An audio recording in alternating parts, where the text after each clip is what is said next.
It's up to you and Miles. Get everything set. Get everything set. Yeah, don't rush. I've got my stuff to tide everything over. Description and everything I threw in the Discord thumbnail, all that. Yeah, I already got all that. Last time I will be late, I told my girlfriend, like, there are no more... This is the time I have the show. No more things out on Friday nights. And until me and Miles could make it to where it's earlier and we're both full time. Right, Miles? You might have the yeah, for sure. You might have the settings from the first one we did. Yeah, I'll try to stop by next time with just in the chat. I'll be doing probably hockey next time you guys are on. Yeah, you might have the old thumbnail and title stuff up. Oh boy. It's all good. It's all good. I'll fix it. Did you find it, or do you want? Here, I'll find it. Here we can. Here, kind of. What if we want to do it? We can just say screw it, do it live. Have Trent kind of get everything fixed. Yeah. I'll roll the intro, all that stuff. You find it? Does that work? Fine by me. Heard that. We are gonna kill the music. We are gonna bring I can't help you anymore. Audio. We're gonna bring in the rest of the audio. Maybe tune that just a smidge. Let me pull this off. Let's make sure everybody's in the shot here. Got to make some slight adjustment. I would go I would go down with your camera a little, Trent. Just angle it a little bit down. Yeah, there we go.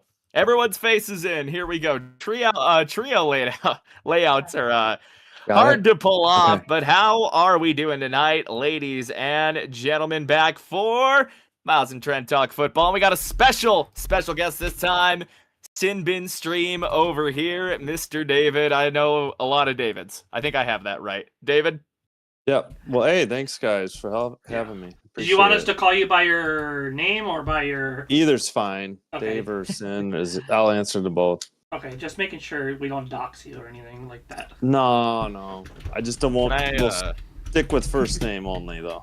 Okay. Can I call you a math equation? Cosine? That, no. Oh boy, we got a lot to get into tonight. We got some big games from Christmas as well as the whole shebang for the Week 17 preview. Once again, want to thank everybody for popping in. I got both these guys in my description as well. Go check them out. Dave does a lot of hockey stuff. He's really good with that, knows the game. Trent down here does the Eagle streams. He's got Dumpster Fire Awards, Power Rankings. Oh, come on. Give yourself some credit. Come on. Yeah, it's going to be a good one, man. We got the trifecta going on here. And the first game that I really want to talk about, big one on Christmas, Detroit has been eliminated from the playoffs. Who had Max Brosmer taking out an NFC North rival while doing basically nothing?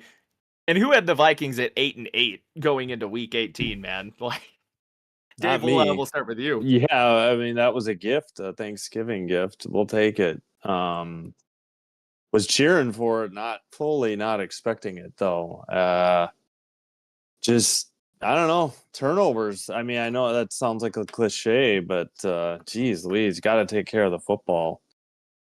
And they just didn't. I mean, their defense did what they could, but they being Detroit, to keep them in the game, but you know, can't overcome that many offensive mistakes, you know. Yeah, it's not going to be a good day for an offensive football team when you're opening a whole bakery there in Minnesota. I mean, despite outgaining Minnesota, I mean, it's 231 to 161 total yards, 163 to 3 net passing yards. The Vikings just ran the hell out of the ball, man. It really felt like nobody wanted to win this game. The Vikings just made a few more plays. Again, the Vikings got to find a backup quarterback or a starting quarterback. Let me know in the chat, Detroit fans. Jordan Addison breaks off this big 65-yard touchdown run. I'm sure that was the backbreaker too, pretty much. Hunter, it really felt like the Parker Washington touchdown against the Broncos on Sunday. Like that was, or just like that big 68-yard play. That was the play that really killed the Broncos in that game. And in the same kind of vein here, it's the straw that broke the Lions' back is where we'll go with it.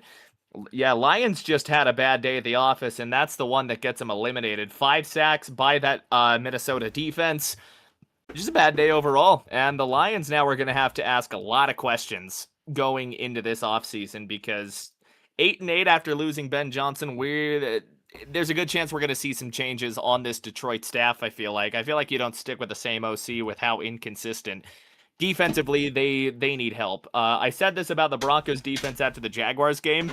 They need like an alcoholics level of intervention somewhere. And you've got to start with the defensive coordinator there, obviously, but at the same time, a lot of injuries, a lot of personnel down. Brian Branch obviously out in the secondary, which really in this game That was didn't huge. matter a whole lot. Yeah, that was massive.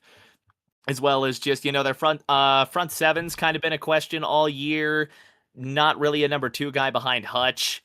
Detroit's just they're in a weird spot. I would expect them to probably go pass rusher or defensive line sometime in the offseason, whether it be first round of the draft. I know there's some good pass rushers coming out in this class or just some guys in free agency. But either way, Detroit's got to find a way to get something done this offseason, or we might see, GM get fired. Just all that fun jazz. Black Monday. Mm-hmm. Speaking of which, how are you liking your Packers' chances this weekend? Well, Love is out.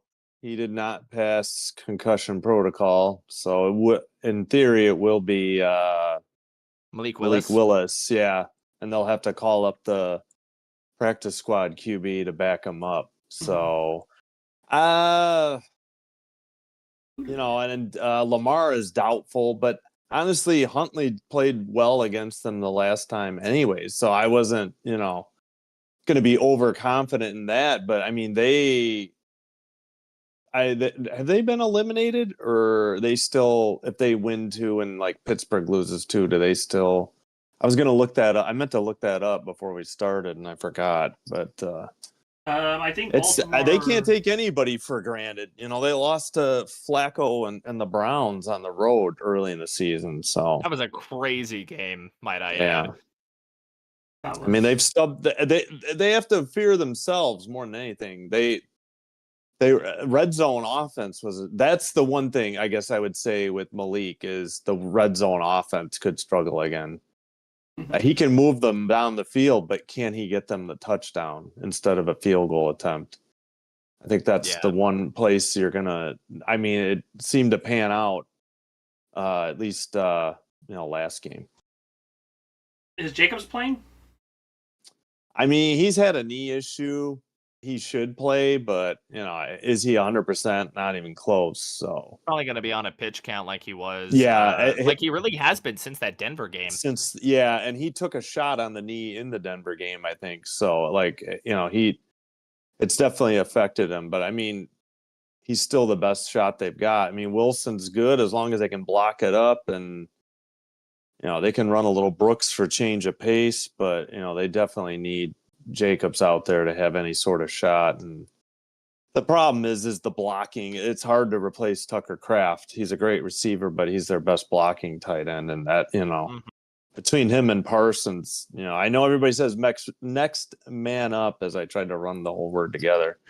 But those two, I think, are the hardest to replace. It's just impossible. How did Christian Watson end up shaking out after that Broncos game? Has he returned to the field since? I just don't always get eyes on Packers they took games. him. Was that where he had like a shoulder? It was like a chest or a chest. I think it was reported as a chest thing. It was precautionary. He got released that night and flew home. So, and then he did end up getting back to practice eventually. But yeah, it was scary.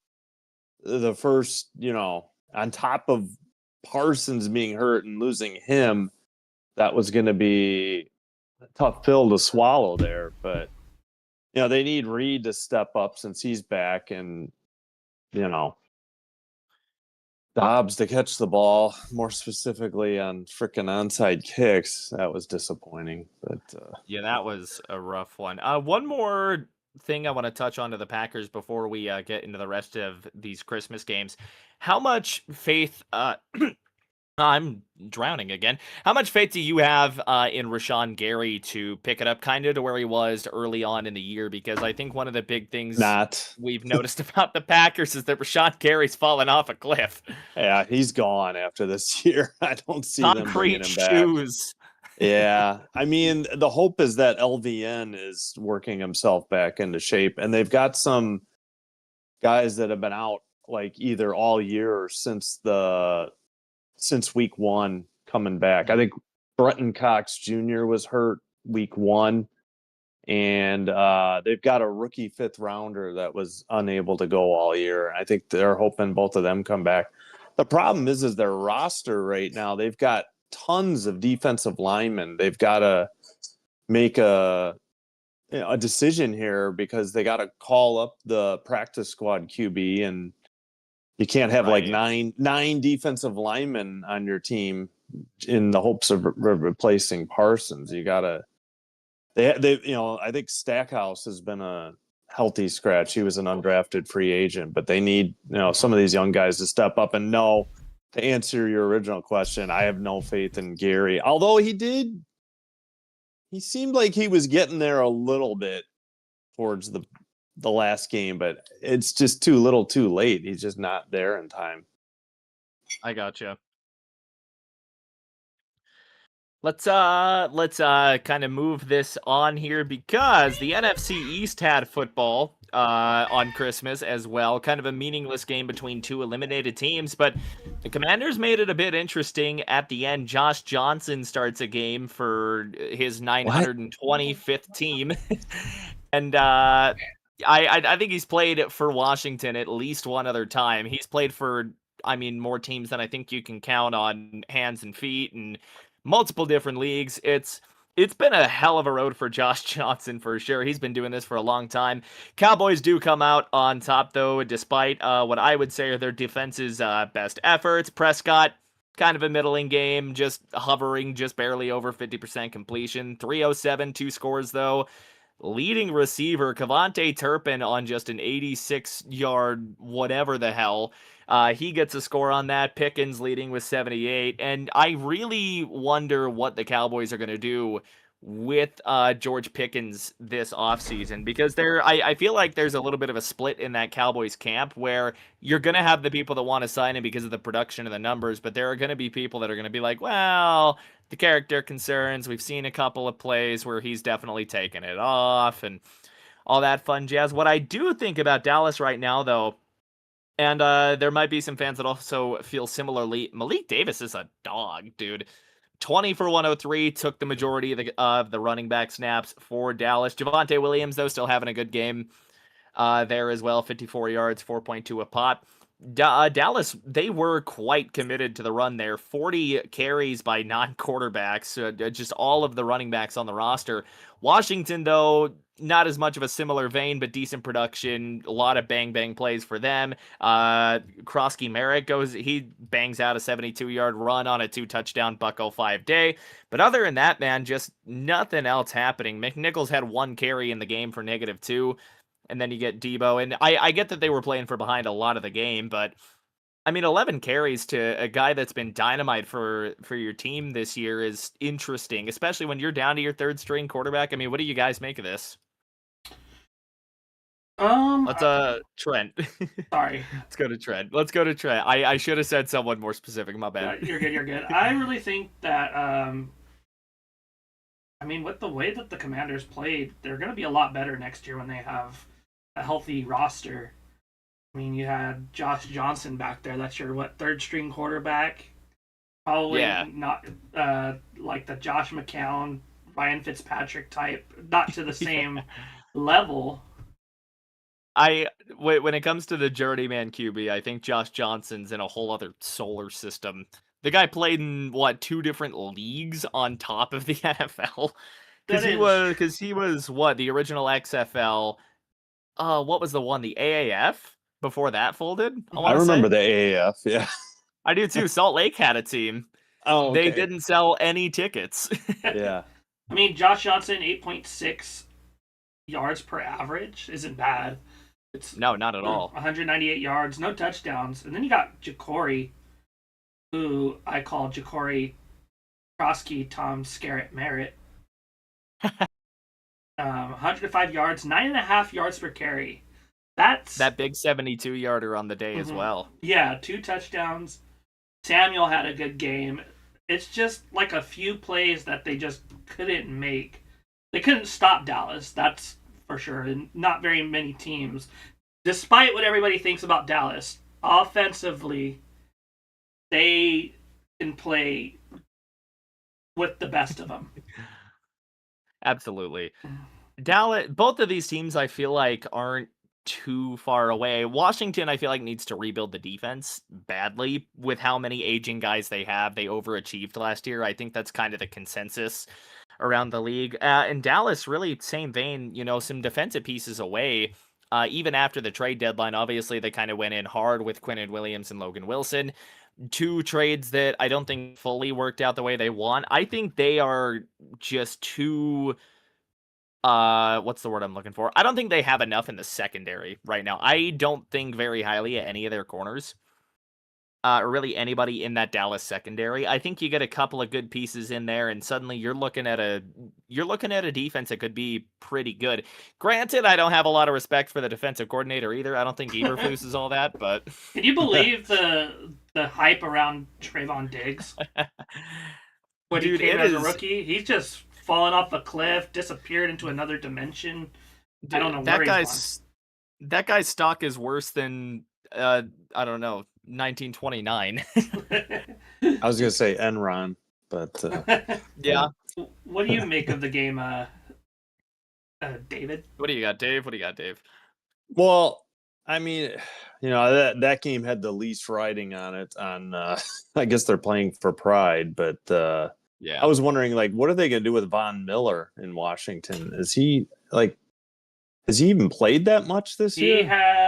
I found him. Oh, he does have 1 sack. 8 sacks. He had 1 sack this last game. Yeah, okay, I stand corrected. So he is effective, but it just got me thinking how I think it was Perna who had said that Bosa was an upgrade over Von Miller, and it killed him to say that. So I got off on a side tangent there, but I mean, he's not. Yeah, I mean, I obviously you think they're going to fire. Getting back to Dallas, obviously the first scapegoat will be fire Eberflus, and because was that his first? Yeah, it was his first year there. Yeah. And did he choose him, or did somebody, the GM, pick this guy? Was the coach able to pick his own GM? I mean, that would be my question. Or his own coordinator. The dictator GM. That's true. I forgot they don't have a GM. That's a good point. They have a point. Yeah. They're not going to do anything until he's done being GM, right? I mean, that's the bottom line. No. They've been treading water for 30 straight years now. It's what everybody's made. The other 15 teams have made the NFC Championship game since 2010, except for Dallas, because of Washington last year and Detroit the year before. So yeah, and there were the Packers in 2016, right? That killed the Dak and Elliott rookie run. Yeah, Dallas was really good that year. Yeah, was the Cook sideline catch. I think that set up the field goal. Who was that? Jared Cook. He had a crazy throw from Rodgers. But Cook had a great 9-game stretch. He was hurt most of the first half, and then he just had an unworldly, just stretch there, including the playoffs. So. And then they didn't bring him back. This is a team. I guess they. Yeah, go ahead. This is a team in the Cowboys that went 13-3 with Wade Phillips and Tony Romo. Lost to the Super Bowl winning Giants in 2007. Then you got they've had chance after chance. They had the stacked roster with T.O. and all that. Just could never put it together because of our friend. Well, they had that fumbled snap that killed them. That was when Romo. What? I know what game you're talking about. Didn't they also blow the division? Yeah, the 07-06 wild card against Seattle? Yeah, it was that one. And then what else? What other catastrophe can we point to? The collapse in, what was it, 08? where they started like 8-1 or something, and then blew the division to the Eagles in like the final 6 weeks. Oh, I remember that one. Speaking of that division, completely imploded. It's crazy that the Eagles are the first repeat winner in however long. 20 That's years. insane. Yeah, it's like 20. That's I crazy. think it's since I want to say the 03-04 Eagles. Yep. The McNabb Eagles. That's nuts. It just blows my mind. It's bonkers. Back to Von Miller though. He's actually not bad. 17.9 pressure rate. I didn't realize that. I just haven't heard anything about him, but I think it's more because Washington's not doing anything, and the focus has been on the health of Jaden Daniels and other players, Right. or lack of health, I should say. Yeah, because Terry's been in and out of the lineup this year. Daniels obviously with the elbow issue, and they shut him down fully too. Yeah. And Mariota getting hurt. Besides, Mariota's still talented, man. Obviously, we saw that. He's a serviceable backup. I don't think there's any doubt about that. I know Mariota's got a good little while holding the clipboard. I know a little bit of experience of having a good backup, Nick Foles. Hey, you know what? I can Kenny Pickett more recently. Oh no, yeah. No. I can kind of not one up, but like I can get in the same ballpark though. Osweiler in 2015. That is true. Won a bunch of games in relief of Peyton Manning after. It was funny because Peyton broke the passing yardage record or something in a game where he went like 5 of 13 with like 3 picks against Kansas City. Wow. And then you have Dave, who's had the greatest trio of quarterbacks and I was going to focus on backups. I mean, Malik Willis could be the best backup in the league, truthfully. I don't think there's too many that are better than him. I mean, Matt Flynn was another one. Yeah, right. Other Matt than Flynn Matt was a Flynn, banger backup. That's what I'm saying. Willis is probably the best they've had at backup since Flynn. I mean, if you discount Jordan Love, but Aaron Rodgers as a backup. Well, yeah. Look up. What I grew up with as a kid was Randy Wright. They don't think they've drafted too many. You could probably count on one hand how many Wisconsin Badgers they've drafted since then. It's like he put a pox. He put a pox on the Packers drafting Badgers after that. He was horrible. He was easily the worst quarterback. He single-handedly blacklisted that university from the Packers draft boards for the next 2 generations. I could be exaggerating, but he was terrible. The quarterback I had growing up was Lynn Dickey, but he took a beating behind that offensive line, and it just they had good offense and no defense. Was Lynn Dickey, did he come before or after Majowski? Before Wright. Majowski was between Wright and Favre. 5 Packers 5 Wisconsin Badgers since the 80s. Oh, wow. That's it. Yeah, 5. I told you it might be able to count it. Joe Thomas, PJ Hill, Antoine Woods. They didn't draft Joe Thomas. Oh. Yeah, he was a Cleveland guy. No, not even Joe Thomas. Gave me a wrong answer. PJ Hill, Antoine Woods, Olive Sagapolu, and Don't know any of these. Yeah. They're all like 6th, 7th rounders. I swear we had a center, but I'm drawing a blank right now. Gosh darn it. They drafted a lot of them from like 1937 till about that time. There's 30. That's what I'm saying. It's like after Randy Wright, they were just like, never again. Never again. I don't know. It's weird. They should have had, weren't both Watt brothers from Wisconsin? They should have had TJ. Don't get me started on Kevin King. Oh my gosh. Oh man. Oh, Randy Wright was bad. Ooh, woof. Told you. And anybody who was, on the depth chart too. It wasn't like we had anybody that could give us any hope again until Don stepped in. That 89 Majowski. but it's spelled like Magikowski, but it's Mukowski. I wasn't the whole play on words at that time. Yeah, Just well, like that was Magic his nickname. Mikowski. He was Magic Man. I mean, he had a poster where he had like a baton and over a hat, like he was doing magic tricks. It was pretty weird That's looking. awesome. Yes, you can find that. You can find that Magic Man poster if you do an image search. He got. I'm getting educated here. I'm the youngest one here. I'm getting my education. Well, Yeah. he was the And one. you look younger since you shaved too. I did. Yeah, the mustache is gone. He was the last one before Favre, then Mikowski. Yeah, I mean, Don was hurt.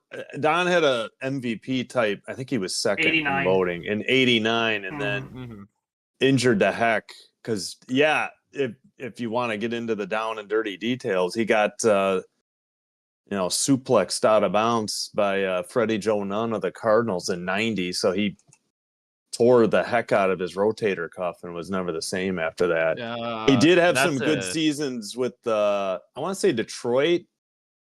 Before he was, and maybe even Detroit. I'm sorry, Detroit, and I think I might be thinking of somebody else, but I know he played for Detroit after the Packers. But late hit out of bounds, and he was never the same. And he had a really bad ankle. Like he's had a hard post-career life as far as his health. Yeah, so 89. So if I look at his completion percentage in 1989, he's up there with like Marino. Yeah, he could have been MVP that year. I forgot. Probably Montana or somebody beat him out. I don't remember. Might have even been Rice. 89. I don't know why I'm drawing a blank, but I'm pretty sure he was second. 89 MVP. I almost feel like that's a Barry Sanders candidate. 89 was his rookie year. Sanders. Oh, yeah, I was going to say, it might have been before his time. Yeah, maybe. Yeah, because oh my God, who are the Lions coming off of at that point? Billy Sims? Billy Sims. Yeah, but he was hurt a lot, too. Sims was so good when he was healthy. Oh, yeah. The best. I've gone back and watched that guy's highlight. It was where Montana. he just... the guy, dude... I'm gonna go on a side tangent before I try and drag us forward, but we got I think of Billy Sims, dude. I think of just this one play. I think they're playing like the Oilers or something. Or maybe it's Dallas. Guy just like pulls like a Mario 64 wall jump off of some guy's back. He like hurdles one guy, uses the other as like a stair, and goes forward another 3-4 yards. It's like that guy was electric, dude. Yeah. He was. Gale Sayers was another one, and then Sooner too. Yeah. All right, let's get her. Let's kick her forward. Let's get into gear. We haven't even gotten out of the Christmas slate yet. All right, Miles.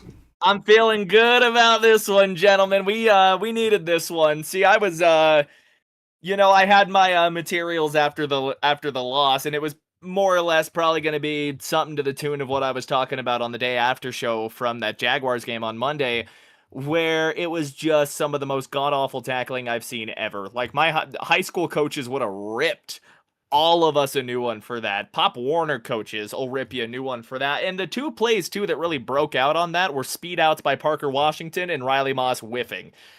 Granted, the issues weren't completely solved, but they were fewer and further between. The only real play where I can think of with a huge missed tackle is that Brashad Smith touchdown. Just from 5 yards out off of the Bo Nix interception, where it's Riley and Singleton both somehow take the worst possible angle and just completely whiff on the guy. Oh, yeah, I think I remember what you're talking about. Yeah. But other than that, I felt confident in the defense. The contained lanes looked better for the most part. Aludican did have a couple of plays, though, where he was able to scramble around and make stuff happen. But for the most part, the Broncos were keeping the guy in the pocket. Jonah Ellis had a really nice play later in the game where he was basically doing the cha-cha with Aludican in the backfield there. Great play. Him and Dondre Tillman combined for what was the Broncos' only sack of the game.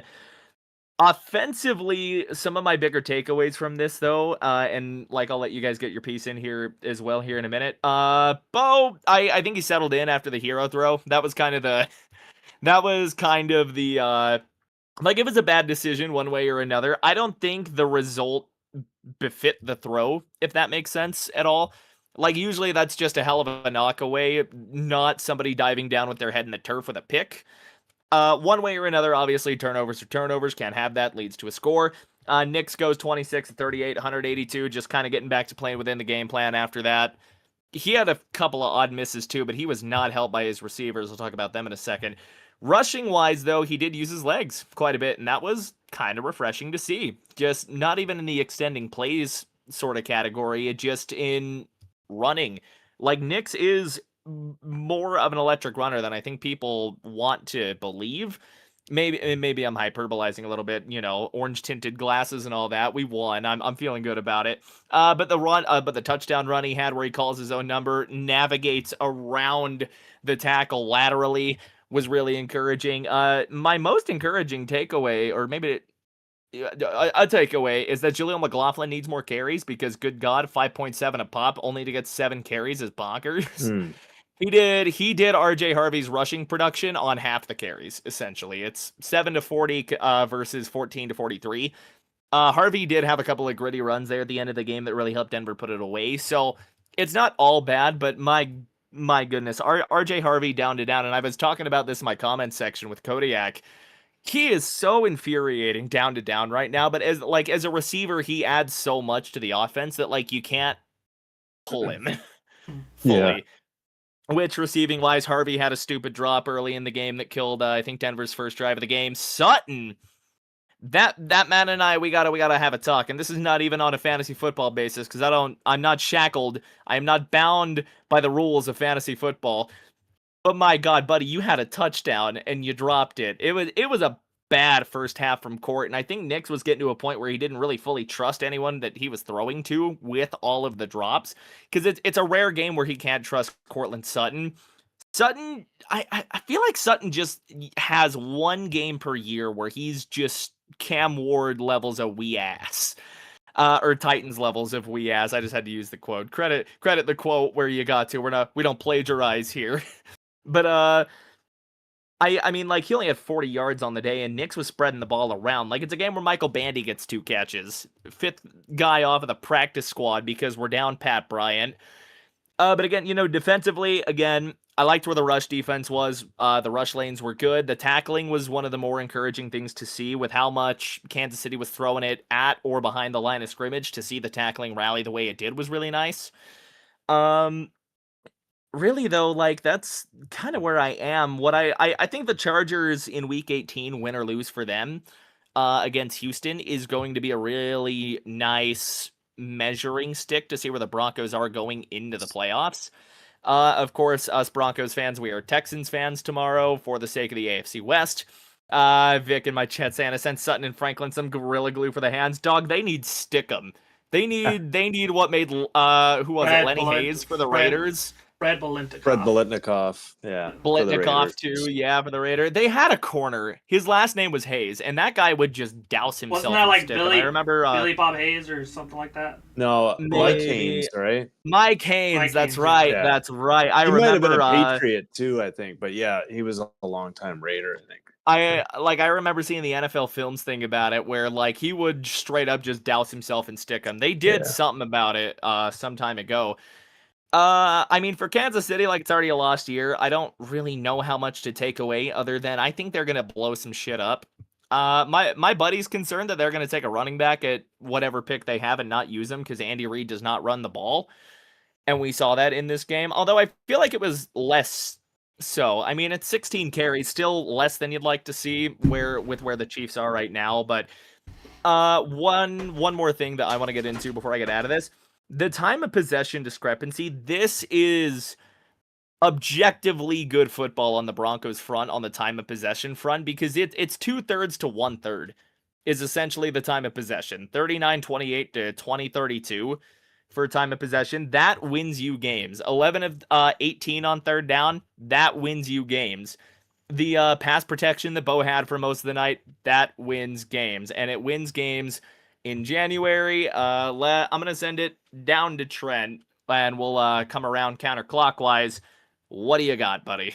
Let's talk about Bo Nix on days that are not Monday or Sunday. Bo Nix on Thursday night has 63.6% completion percentage, 5.0 average, a 2 for 3, 2 of 3, what is that? Key to interception ratio, 67.2 rating. And on Mondays, he's got a 97.9 rating. But let's look at his December stats. Really good. 68.8 completion percentage. He has his that's highest of the year. 6.7 yards per attempt, highest. 6 touchdowns, 2 interceptions. But sacks are doing him in. He's had 5 sacks in 3 of the last 4 months. But his rating is a 94.7. You also see like his rushing is 23 carries, 78 yards. Not doing as much. I would love, and I talked to you about this, and I get frustrated with Sean Payton. He frustrates me like Andy Reid frustrates me. He does not run the ball. He does not. There's a reason why he doesn't have the playoff success, and that worries me. 9-9 in the playoffs. That worries me. Breeze carried that Super Bowl. Who was it that it picked off Manning? Tracy Porter. Tracy Porter. Tracy. Mm. If it wasn't for that interception, the Saints lose that game. I think. Don't forget the surprise onside kick to start the second half too. That I will give. That was a gutsy call, though. No, I'm just saying that was a huge deal too that they pulled that off. So. The gutsy calls and all that, but the teams that win the Super Bowl are teams that can run the ball and play great defense. And Sean Payton has a great defense when they remember how to play. When they want to be a good defense. Yeah, when they want to, or they remember what they're supposed to do, their assignments. It's just frustrating to watch Sean Payton like it was frustrating to watch Andy Reid's Eagles. Because Brian Westbrook, Deuce Staley, all these running backs that they had, and he never used them the correct way. But Bo Nix, he's playing like people talk and say he's not developing. He's definitely developing into a good quarterback. As he year 1 to year 2, like the highs have been so much higher, and it feels like the lows they've also been higher. Granted, there's still some very low moments in this season. Last week was probably his lowest. Against Jacksonville or against Kansas City? Because I'd argue his lowest was the Thursday night against the Raiders in the 7-10 flush fest, whatever you want to call it, the toilet bowl. I think there was more on the line in this game in Jacksonville. Maybe that's why I'm looking at it that way. Like when you see the pressure at its highest, I want to see Bo Nix play at its highest. Yeah, and he didn't play at his highest, and through a costly... I think he does. That's his. That's been the narrative all year, though. He plays well in the fourth quarter, especially. Like how many games when the game's on the line. Yeah, I think that Jags game was just off on pretty much every facet. Because you got to remember too, at one point in that game, Bo had the Broncos tied with the Jags. It was 17-all. They went down the first drive of the second half and scored, and then the bottom just kind of fell out from there. Yeah.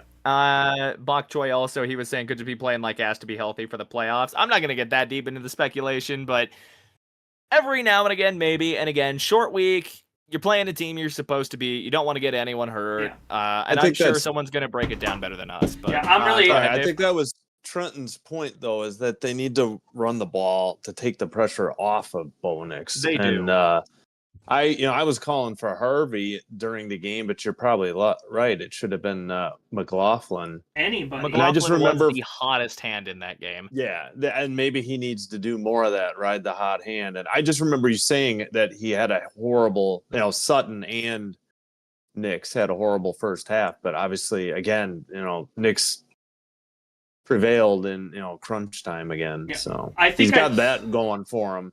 Yeah, I don't want to compare it to Kenny Pickett because I think he's way better than that. But go ahead, Trent. I said it wrong. I don't mean because I've seen him be clutch. What I meant was I didn't like seeing him throw a costly interception this is mostly on Sean Payton throwing a hospital ball to to Pat the Bryant. PB last It still irks me that happened because it was preventable. Oh, you mean in the Jags loss game? to Jags? Yeah, because it was already more than 2 scores, or it was 2 scores late. 14 this game, a minute 30 to go, no timeouts, backed up to their own 1. Yeah, this game was a little slow though. The game was a little slow for them. I would have thought Oladukin actually played better, but 66 yards, no. By looking at the game, the good thing, and someone told me, I forgot who told me, it's better to control the game so you don't have to score as many points. Just because you don't score a lot of points. Yeah. Who said that? I forget. I can't remember.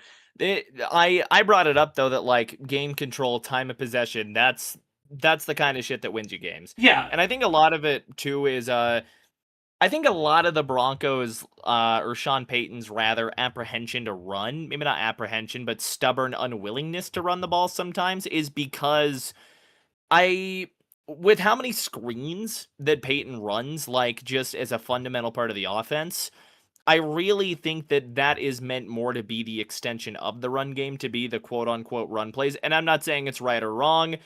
I'm just saying, like, if I'm looking at this from a coaching perspective, that is how I'm viewing the run game. They're just trying. That's his style. It's a glorified halfback stretch or a halfback pitch, essentially. There's sometimes I think the game has passed Peyton by, and then there's game where he's brilliant. That's what I'm looking at. When he's doing the screens and they're not working, it's like, has the game passed him by? And then they do something incredible, and I'm like, okay, I'm wrong. It's as an outside fan, not as a Broncos fan. I'm just trying to be as honest as I can. Yeah. It's like sometimes I just feel like the game has passed them by. It's like home field advantage should be huge though for them in the playoffs if they can get it, especially over the Pats. So if it comes down to that, Foxborough is another tough place to play, and I wanted to get one more note in as well. Before we kind of move on from this, because we got a lot to get to for the rest of the weekend. I'm sorry. No, dude, we're all going for it. Do not apologize for talking about football on a football show, Trent. I will personally walk to your house and smack you across the face. I should have an apology counter on my on me. Ooh, interstate violence threat there. Yeah, I'll walk. I will walk to Illinois and then take Route 6. I will take Route 66 personally to California. To California, to SoCal. I will do it out of spite because we're talking about football on a football show, my friend. But last thing I want to get to, and somebody brought this up in my chat as well, like they lost Bryant in the last 30 seconds. This Broncos offense operates so much better with Pat Bryant. I think he's the surest pair of hands on the team, and I think once they get him back, whether or not that's first, second round of the playoffs, or whether we see him make a clear protocol in Week 18, one way or another, this offense is better with Pat Bryant. He's got the blocking that Lil Jordan Humphrey is on the roster for, and he's basically, as just a base receiver, he's Jerry Jeudy with better hands and more give a shit, to put it fucking lightly. So it'll be good to get him back, for sure. I'm confident, but I want to see the Broncos beat the Chargers, whether or not it's for the division or not. And speaking of, guess who we get to talk about next? The Los Angeles Chargers hosting a red-hot Houston Texans team. I mean, I'm going to start this out. I'm going to send this to you, Dave. We'll go clockwise this time. Houston's defense is playing out of their goddamn minds this year. They've essentially carried this Houston team. My question is, now that they've clinched a playoff spot, how far can Houston go? Well, are they still eligible to win the division? They can still win the South. Yeah, so they got a lot to play for, and I don't think anybody in the AFC wants to face that defense in the playoffs. So with having that much to play for, and where's the game? Is it LA or Houston? It's in LA. Okay, well, they'll have plenty of road fans there because there are no Charger fans in Los Angeles anyways. So that'll negate some of that. But I mean, yeah, I think finally Stroud is turning it around. I think there was people questioning him, and he's been playing good ball. That's what I'm saying. I think he's finally hit his stride again, and again, nobody wants to play that defense. And No. what is Harbaugh and company and Herbert? Can Herbert survive the beating he's been taking and get them? I mean, obviously they'll be in the playoffs as well, but right. Yeah, I wouldn't want to face Houston now or a couple weeks in the playoffs either. Absolutely not. How are you feeling about it, Trent? Let me preface this by saying, like, I'm not 100% sure on this, but for the last 2 weeks, Houston has allowed 20 points to Arizona and 21 against the Raiders. I'm a little worried about their defense. I hear you. Their offense is not good. And when your offense is not good, your defense is on there for an extended period of time. Are they starting to waver because of these? And you're on a short week. It may not be as short of a week, but it's a short week. Still a short week. And you're playing every day matters. You're playing against one of the best offenses, right? Best offenses. Chargers have been a good offense. Where I feel like though Houston's going to have like a chance to really get some momentum back at the very least is going to be against that Chargers O-line, because they are. I mean, they are outgunned and outmanned, it feels like, O-line to D-line there. So they're 6th in running offense, and they're 13th in yards per game. Anything on... Sorry, I'm just eyeballing. I gotcha. So when you're just... I feel like, as good as they are, I feel like they're going to struggle the more that their offense plays like this. It's going to get too much. And I saw it with Philadelphia. A lot of people want to say it was all the defense's fault in 2023. Yeah. But a lot of it had to do with the offense not being able to sustain drives and having the defense be on there for an extended period of time. I have the feeling that Chargers might take this game. I think the offense isn't going to be able to keep up, and the defense is going to be on, because Herbert can extend drives. He can. And Herbert's got legs. Yeah, you got 3 receivers: McConkey, Quentin Johnston, Keenan Allen. Yeah, Keenan Allen. Any of those guys can go. Yeah. Hampton, I don't know how good he is. I haven't really paid attention to the Chargers much this year. I need to do a little bit better. Sixth in rushing, so they've had a good rushing attack one way or another. Whether it's Kaimani Vidal they've been throwing out. I know he's gotten a couple of starts this year. Whether it's been the rookie Hampton, who every Broncos fan on planet Earth thought we were going to take. Yeah, I think Chargers take this. Shall we do our round of score predictions? And it's going to pain Ender to say this, so I'm going to preface this by saying I'm sorry, but I need this. I think Houston's going to win a close one. I think it's going to be just one of those slugfest type of games. I feel like it's got the makings of like a 21-17, 17-14 kind of game. That's what I was Houston thinking. Goes and gets a gritty win on the road. Knocks the Colts out of the playoffs, which again, I'm sorry, Ender, but it would clinch first place in the division for the Broncos before Week 18. What are you feeling? What are you feeling, Dave? Score prediction? I was thinking the same thing. I'll go lower. We'll say 17-14 Texans. We'll make Trenton the minority. Yeah. I will go 23-20. Chargers. 23-20 Chargers? Alrighty. Yeah. I'm not trusting. Yeah, I was thinking 21-17, but you took it, so that's why I went lower. Oh, we agree. We agree on scores all the time, so yeah. Feel free. All right, put me for 21-17 then. We're gonna Texans. Alrighty, so we are gonna let Dave take the lead on this. Green Bay, of course, they're gonna be down Jordan Love. And you got, Lamar's been gimpy. It could be a Tyler Huntley game. Could be a battle of the twos. But you got the 9-5-1 Packers. They clinched a playoff spot with the Lions loss. Thank you to the Vikings. Yeah.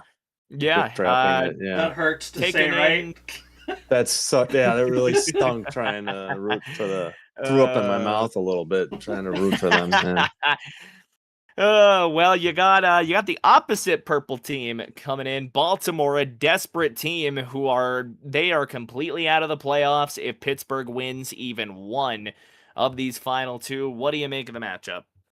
I mean, I like the Packers, and obviously that's easy enough for me to say, but I don't know Lamar. Again, Huntley played well against the Packers, so I'm not dismissing his impact at all. And I just think Malik Willis, then again, he didn't really get to practice a full week either. He's been limited at best.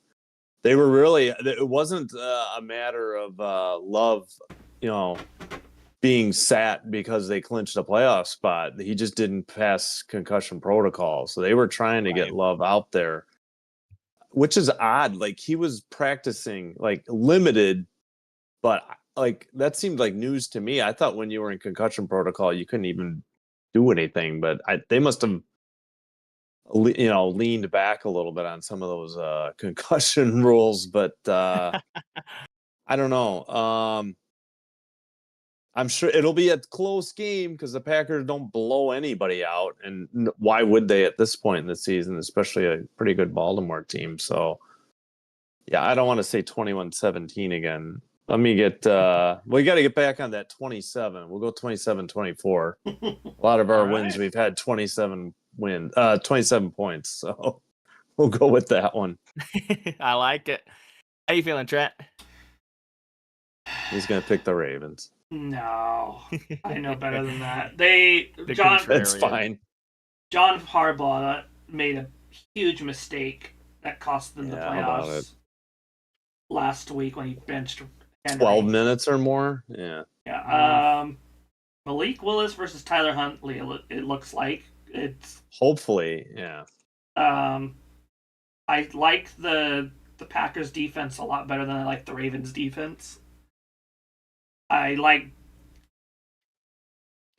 do like Derrick Henry more than a banged up Josh Jacobs. Oh yeah. I'm sorry to say that.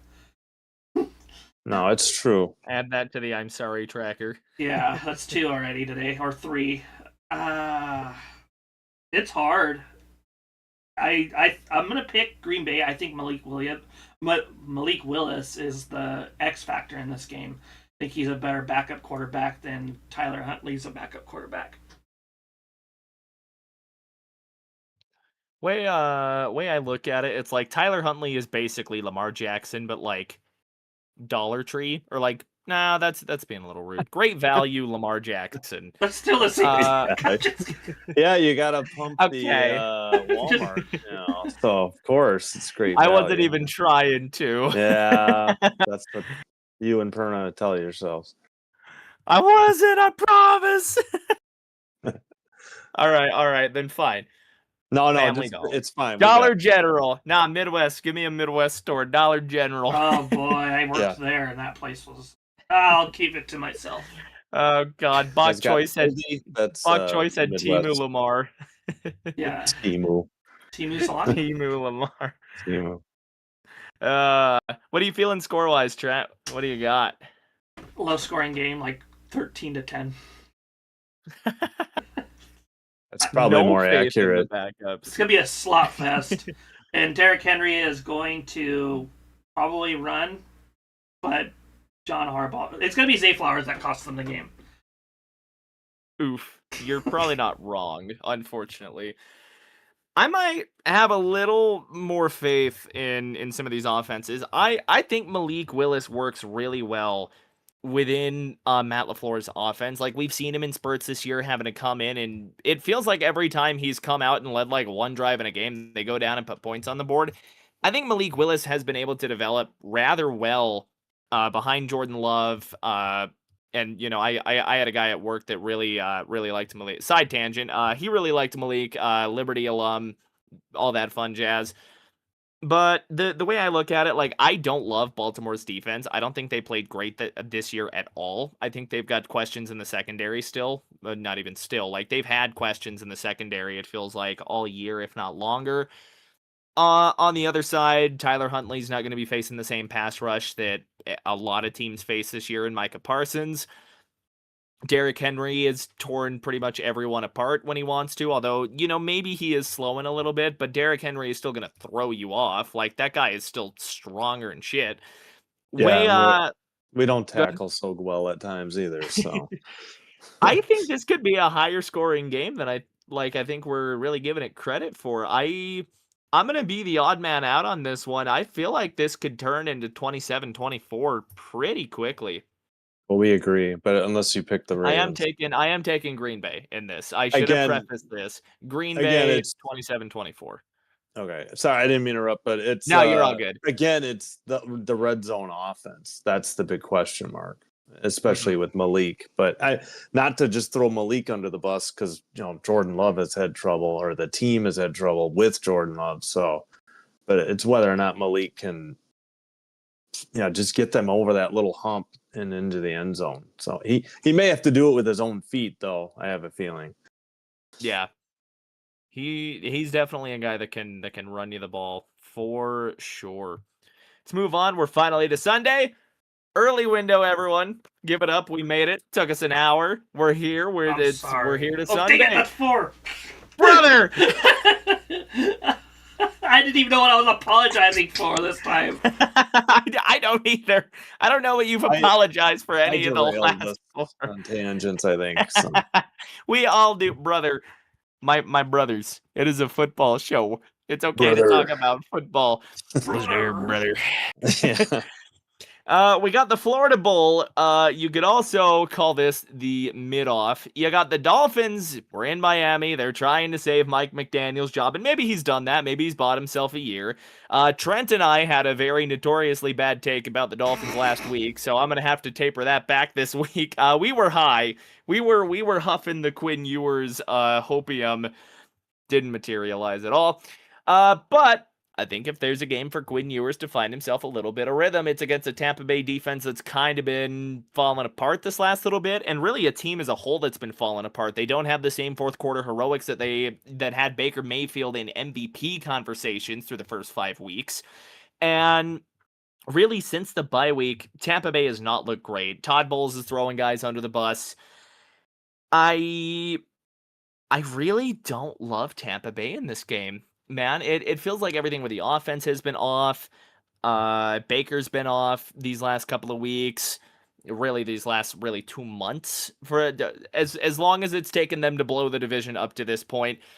And I feel like the Dolphins are okay enough to beat a slightly less okay team at this point in the year. I think as Ewers gets a little more experience, he might look better. And I think Tampa Bay should, in theory, be a pretty decent defense for him to kind of figure out his footing a little bit, literally and figuratively, because he does get a little lazy with the footwork at times. But what order did we go in last time? Did we go Dave Trent, or did we go Trent Dave? The guy was he was first because the Packers.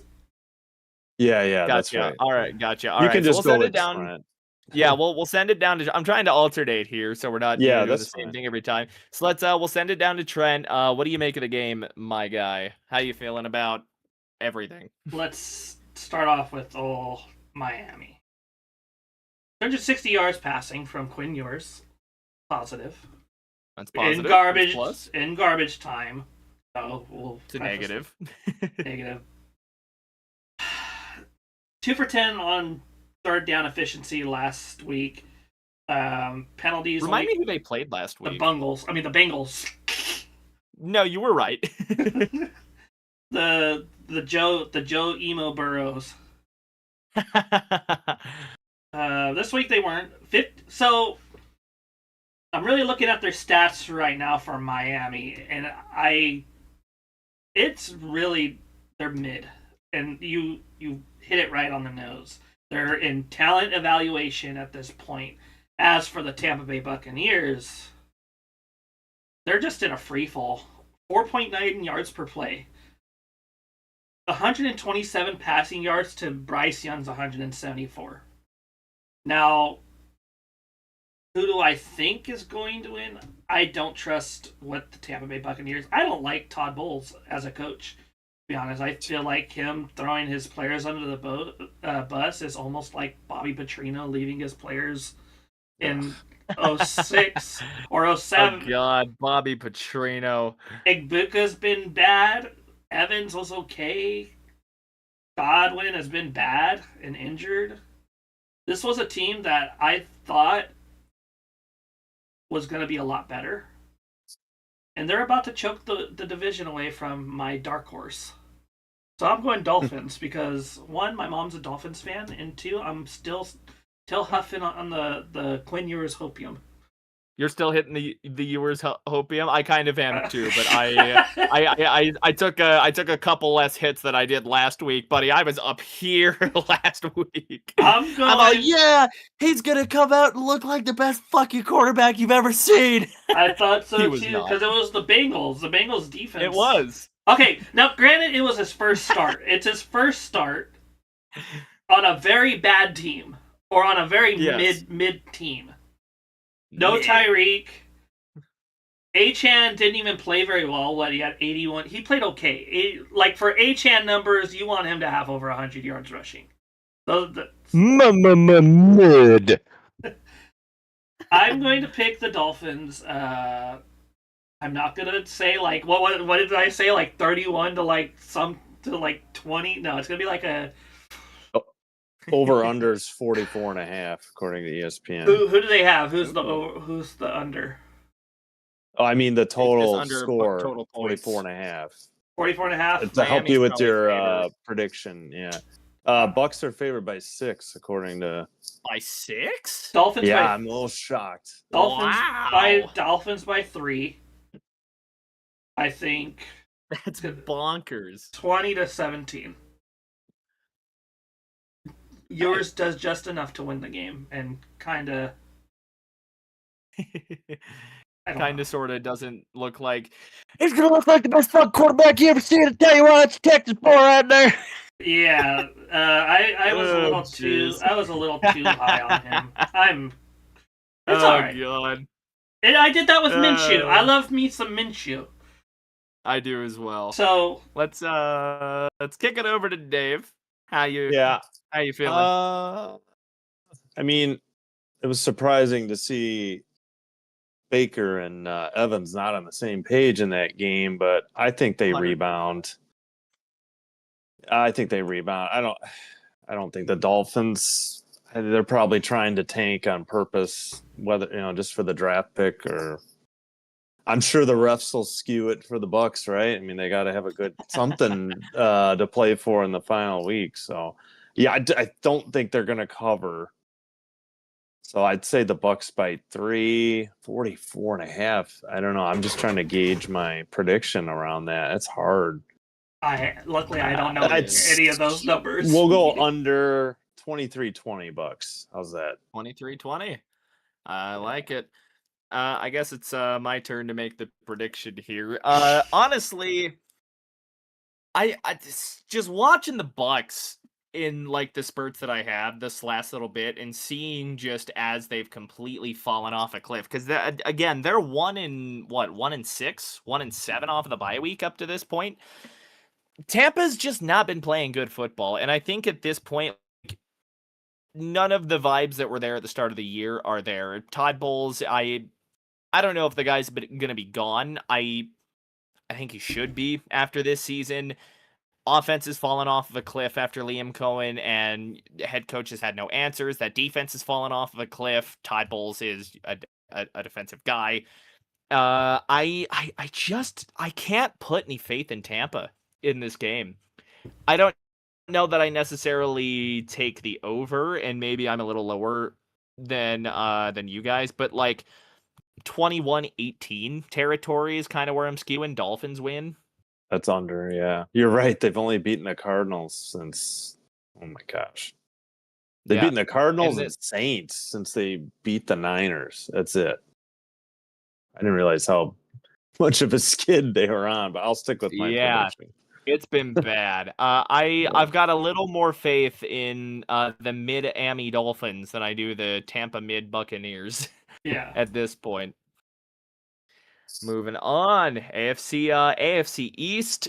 Well, you'd call it a slugfest in maybe 1985, but New England Pats go into New York to, I don't know, either lay a massacre or have the weird random upset the Pats get to one of their AFC East opponents every season. It feels like even through the Belichick years, it really felt.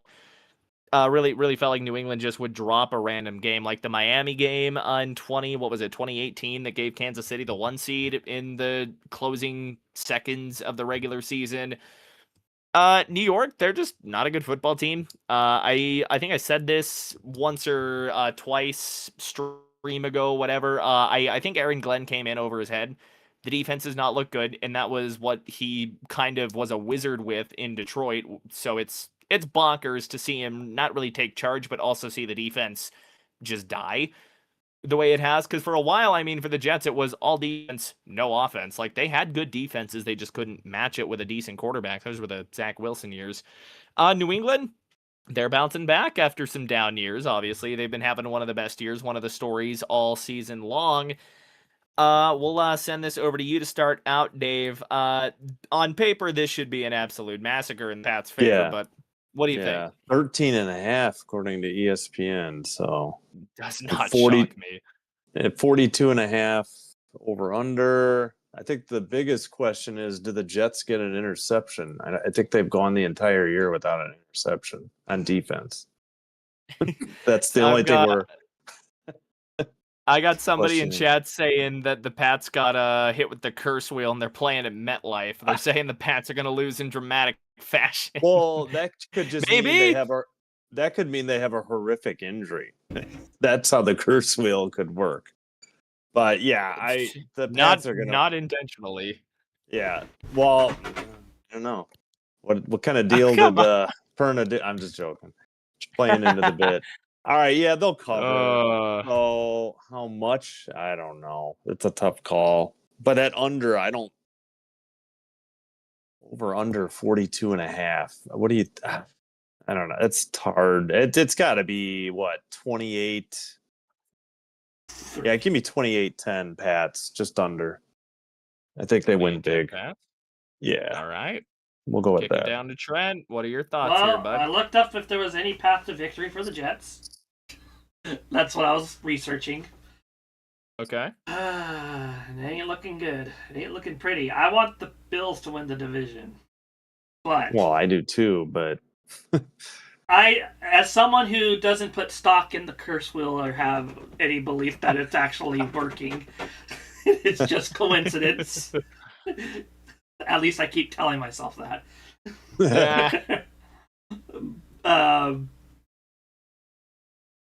Let's go Patriots. 28-3. Wow. Well, we agree on the Pats score, though. Brady Cook has been bad. He is basically, he's got Patrick Star on him every play, saying that's not what he was trying to cook. Every play, it seems like. Oh God. 28-3. Brady Cook gets picked off 3 times. But does Drake May get picked off? That's the biggest question. No. Or do the Jets get a pick in this game? Or wait, that is the last game. That's right. Oh no, wait, they got 2 games. I'm all confused. Yeah, 2 games. So do they get one in the final 8 quarters? I don't think anybody's ever gone a year without a pick. Okay. I'm going to go out on a limb and say yes on a tipped ball today. This game. Just a stupid BS tipped ball. I'm just going to put it out there because no one else is going to do it. Gotta go out on a limb. That's what I do. So something I do want to note here coming into this, it's going to be no Milton Williams for the Pats again. And he's been a big reason why their run defense was as good as it was. And we've seen how that's kind of gone out for him since that injury. Obviously, James Cook kind of carved him up a little bit. Don't like to see that, obviously. Jets, I mean, they haven't been a good team all year. They got 29 dropped on them by the Saints. I don't think a lot of that is going to change. I don't think they really have anyone that's dynamic enough on that offense. Brady Cook, I don't think he's the guy. Breece Hall, you can really kind of key in on him, and I think that's going to be the plan for the Pats. Isaiah Davis, backup running back. The way it's gonna go, I just don't think Brady Cook has it. Christian Gonzalez is a really good corner. Mike Vrabel's got this defense coached up well. Say what you will about their schedule, but they're doing what they're supposed to do against the competition. They do have that big win in Buffalo this year to kind of hedge their bets on. They won a pretty big game against what was still considered a really good Buccaneers team at that point in the year. I don't think this is going to be the random AFC East upset game of the year for New England. I don't even know if they have another. Yeah, they'll have one more against an AFC East team. I don't think this is the one they get upset in, if at all. I've got New England. I think this might be a little uglier than even you guys are thinking. I could see 31-10, 34-10 even. Not too bad. Maybe a garbage time field goal. 31-13 is what I'm going to call it final. New England's going to get away with this one 100%. All right. We were talking about the Steelers earlier, so here we go. They are here. 9-6 Pittsburgh going into 3-12 Cleveland. Ravens need a Steelers loss, of course, the way that we picked it for the week. Baltimore gets eliminated anyways. But how do we feel about this Pittsburgh team going into Cleveland here? I mean, it feels like Cleveland's defense really hasn't looked all that great as of late. And again, maybe that's I don't watch a lot of Cleveland Browns games, but it just feels like you don't hear that. It feels like this season it's been Myles Garrett and then who else on that Browns defense? Does he get the record? Yeah, that's kind of the only thing in this game, and maybe Aaron Rodgers just, decides to throw him a bone and sit down, let him tap, him on the ground. The whole line was so upset about that too, and I don't blame him. I don't either. That was so ridiculous. The way I look at this one, I think Pittsburgh has been doing enough lately offensively. I think they've looked a lot better offensively lately. Rodgers is slinging it, and he'll throw, an old school Aaron Rodgers ball. No every Metcalf now, though. Yeah, no. Ooh, yeah, that's a good point. And really, that receiving game outside of DK Metcalf hasn't really been there, because who's that number 2? Calvin Austin? What's Calvin Austin going to do? They've been throwing to Washington, the tight end. He used to only be Darnell Washington is a monster, dude. Yeah, I like him. He's really good. It's going to be the tight end I really like Kenneth Gainwell, which is like the best possible name for an offensive player. Kenneth Gainwell. He does in fact gain well. Stealing a bit of a joke from TK12. I love that guy's videos. So we'll kick it down to Trent. Steelers, Browns, man. Fill me in. What you thinking? Myles Garrett gets the record. Finally putting to rest the Mark Gastineau and Brett Favre feud. Because in the words... he's already been passed, right? Or just tied? He's already been passed. Well, yeah. But Strahan still has the record. And he shouldn't be, not because of the Favre dive. If you watch JG9, I don't want to plug JG9, but if you watch JG9, he did a video. There was a play where the quarterback actually made what should have been called a yard, and they called it a sack. Mm-hmm. So, in the words of Willy Wonka to Gastineau and Michael Strahan, you get nothing. You lose. But you lose! Honestly, though, it's going to be one of those weird low-scoring games, like a 9-6 or a 13-6 game. I think like 13-6 is the highest it'll go. Steelers win. Gotcha. How you feeling, Dave? What do you got? Yeah, as Whip Hero says in the chat, you never know with divisional games. I know it. I mean, the NFC North. I still think the Steelers win even without Metcalf. Wow, 34 this week. Oh, that's right. He's got that. He got punctured in the lung. That's right. No, he's gonna be out. He'll be out. That's insane. No TJ. I still think they'll win. They got plenty to play for. And especially if the Packers stub their toe tomorrow night. or shoot themselves in the foot as they've been doing. Man, Pitt by 34.5. That's a really low over under. Yeah, it's probably going to be low scoring. Man, that's very minimal though. Yeah, I think they'll be right at the line. Give me 16-13 Steelers. I like that you use the over under. That's cool. Because otherwise, I have no clue. Otherwise, I'd be I wouldn't know. That's what I'm trying to base it on. Yeah, I don't watch the whole league anymore. I watch the Packers. So what I will say in this is Cleveland ended up playing the Bills really well last week. I think they're a play that goes their way, maybe a Shitter not throwing a bad pick away from potentially coming away with that game, and that's a very flawed but good Buffalo team. I don't think there's any one fully complete team in the AFC this year, and that's what's made the year so fun. I think Cleveland's got a chance to play a spoiler. I'm not saying favor them. This is probably going to be my wild upset take of the week here. Yeah, I think Pittsburgh has been. Too. Yeah, I think Pittsburgh is. Yeah, I really think though, just kind of the way. Yeah, the Packers beat the Ravens. Yeah, don't be shocked if the Steelers rest their players because they can't get the 3rd seed. That is true. That is true. I definitely have very little faith in Cleveland as it stands. But again, I liked how they played the Bills. Pittsburgh's defense has been really inconsistent. They're still without TJ Watt, and they have been winning games. I think Cleveland's pass rush is going to get to Rodgers because he's kind of been a statue in the pocket this year. He's obviously now you still get the classic rollout play like once a game. It feels like after he hits the old smelling salts and all that fun stuff, but I just feel like it's a divisional game. It's AFC North football. It's in Cleveland. My gut's telling me Cleveland upset, and I'm gonna go with it. 16-13 Cleveland upset for the hell of it. Go for it, man. I'm gonna go for it. Cleveland upset.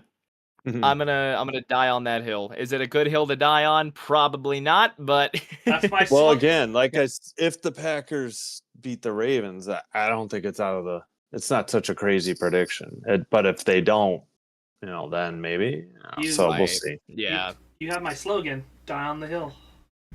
Die on the hill. All right. Let's get the sad horse out of the way. Indy bringing in Jacksonville. I wanted it so badly last week, and Phillip Rivers played good enough against the Niners last week to try and will the Colts to a win.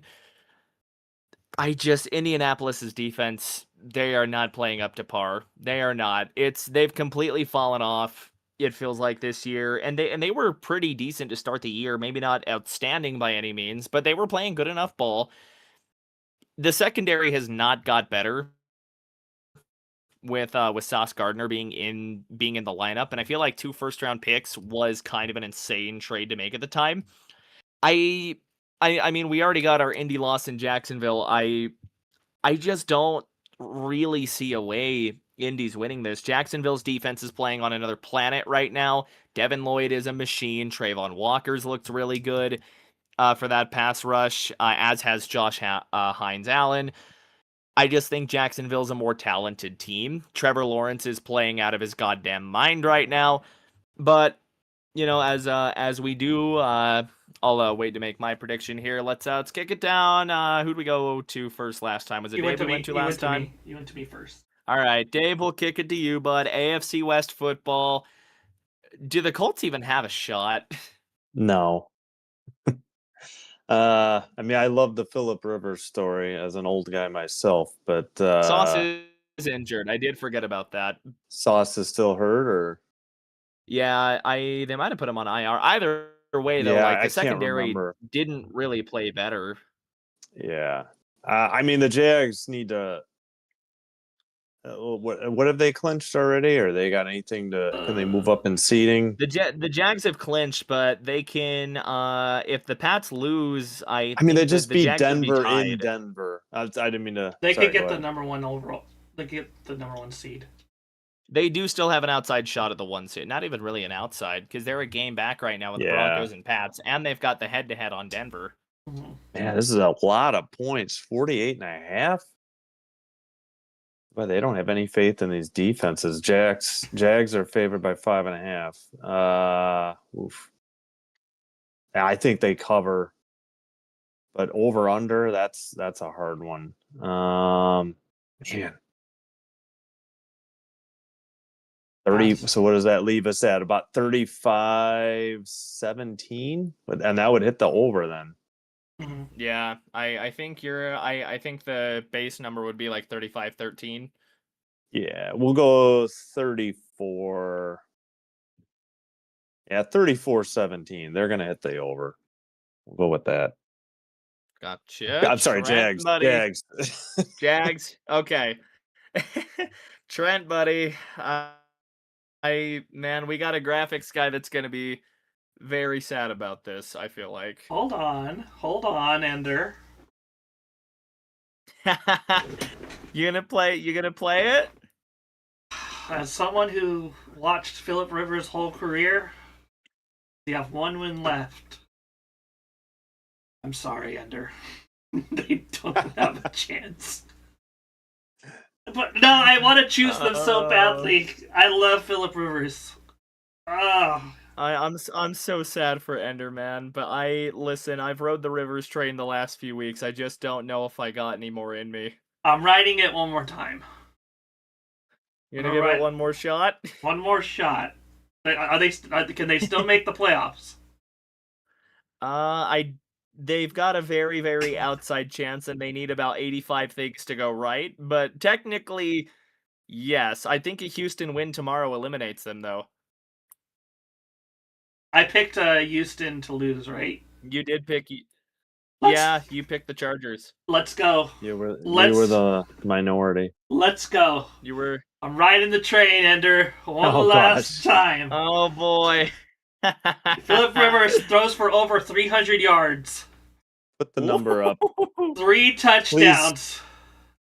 In a 27-24 victory over the Jacksonville Jaguars. Ooh. He's upset right. And the over, right? Yeah. Yes. Yeah. He's picking the Colts.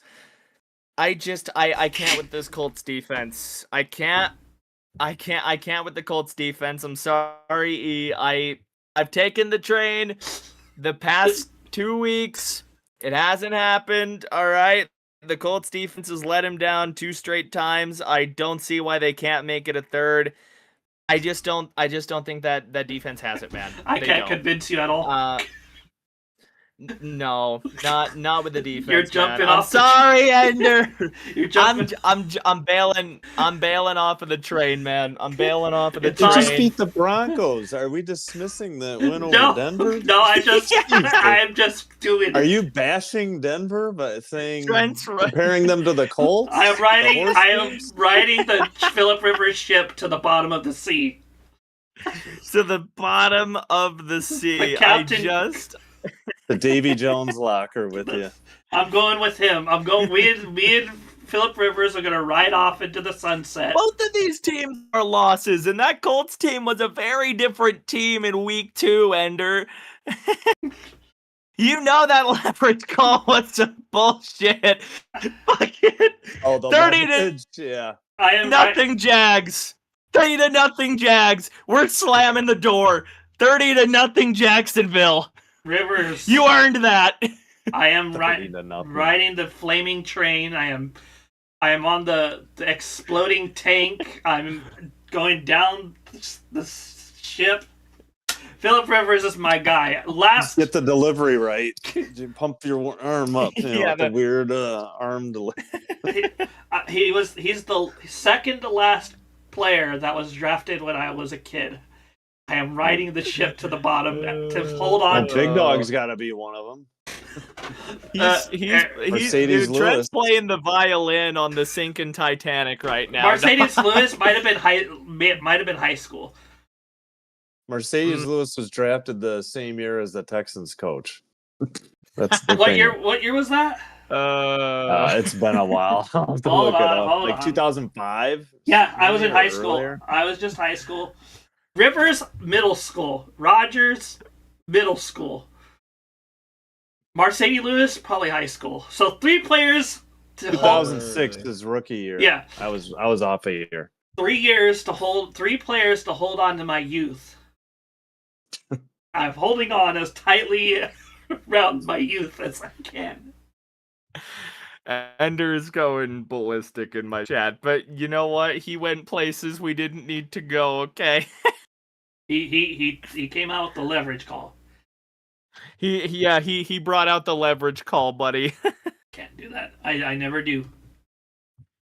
Just get that weird Oh, arm angle God. warmed up. Yeah. Oh God. All right. We got one we can kind of, I think, breeze over here. New Orleans well, maybe Oh not. my This might be gosh. a pretty interesting matchup, dude. Saints Titans, 2 rookie quarterbacks. Cam Ward's been playing better lately. Tyler Shuck's been playing pretty good this year. You're really gonna make Pretty interesting ball game. Am I really gonna pick the Titans again? We picked them last week, didn't we? We did against the Chiefs. We did. And we were right. Yeah. We were right. That was listen. The Thankful is right.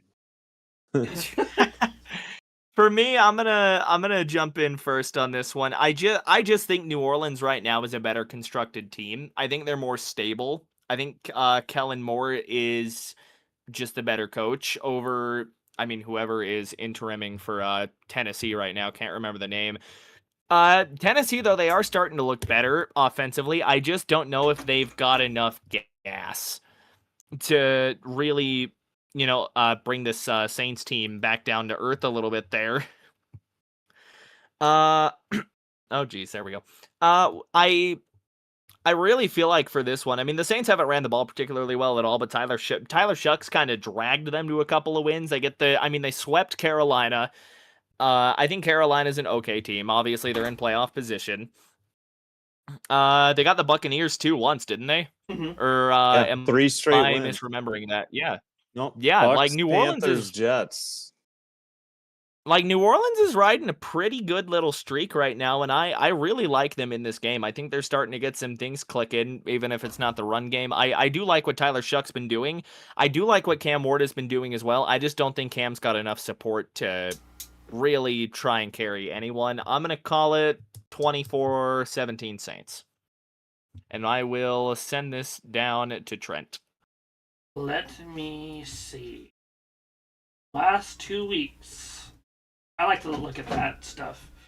Now, preface this by saying I love you, my little brother. I know you're a Titans fan. He wants to start a channel for the Titans. I think he's his only fan. Their only fan right now. Watch how you preface that. No, I have to. Every episode, I got to dig at my brother. No, I meant only fan. I was sorry, bad joke. Oh gosh, maybe that too. He is. He said he's their only fan. I was like, huh? So, sorry. Saints. I think Shuck is good. I think Kellen Moore is greatly missed in the city of Philadelphia. He should get a statue for the way that Patullo's been offensive coordinating our offense. Yeah, Titans are going to lose. It'll be a close game. I'm going to say 12. Like 12. 15. Field goal fest? Probably. There's gonna be a touchdown. There's gonna be a touchdown for the Saints. Probably a missed extra point in there somewhere. And Titans. Probably some crazy Tyler Shuck rushing touchdown. Probably. I just don't have any faith in the Titans. They beat up on a very depleted, licking their wounds Chiefs team. Are the Chiefs licking their wounds, or are they in the huddle saying 1, 2, 3 Cancun, dog? I think they're just done. They might be in 4 on the golf course. ER, whatever you want to call it. I'm gonna go Saints. Just be the safe pick, and plus it makes my brother closer to the number 1 pick. We'll give you a gift on Christmas. Although the Saints have won 3 straight and 4 of 6. So yeah, give me the Saints. Common score 21-17 under, and they cover. They're only favored by 2.5, but Saints, I guess I understand. I think are going to be a contender in the South next year. I think that division's up for grabs. Anybody can win that division. It's so bad. Mm-hmm. It's the worst division in football. Could very much be. I mean, the way the Bucks are looking right now, if Carolina can do something, I think it's between New Orleans and Carolina next year. I really do.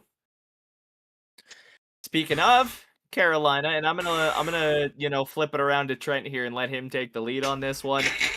Carolina playing host to the 12-3 Sam Darnold Seahawks, buddy. You've been riding the Panthers all season long. You've been on that train as well, and that's I mean the ship's not really sinking. They're patching some holes. They might be water. Bucketing some water out of the hole there, but they're afloat. They're on top of the NFC South. What do you think? How do you feel about them against Seattle? Let's see.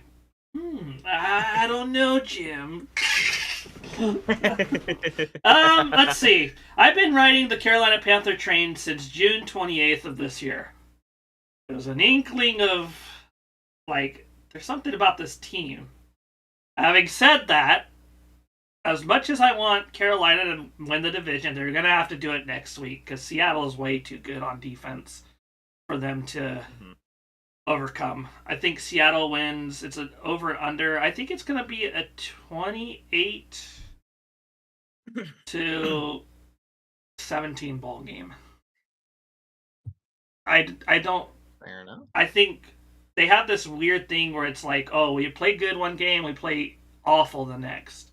I think that trend continues. Sam Darnold gets it right, throws 2 touchdowns, 1 interception. Bryce Young gets about 160 yards and a touchdown. Alrighty. Getting down to the nitty-gritty, all the numbers. Kick it over to you, Dave. How you feeling about this one, bud? Well, I know all about a good Panthers team on the road, and they're even at home. But I mean, the Seahawks playing for the 1 seed. Their division race is tight. They gotta have it. Favored by 7 on the road. Seems steep, but yeah, I think they cover 42.5 over under. Not sure about that one, but we'll go. I don't know. We'll go. Yeah, wait.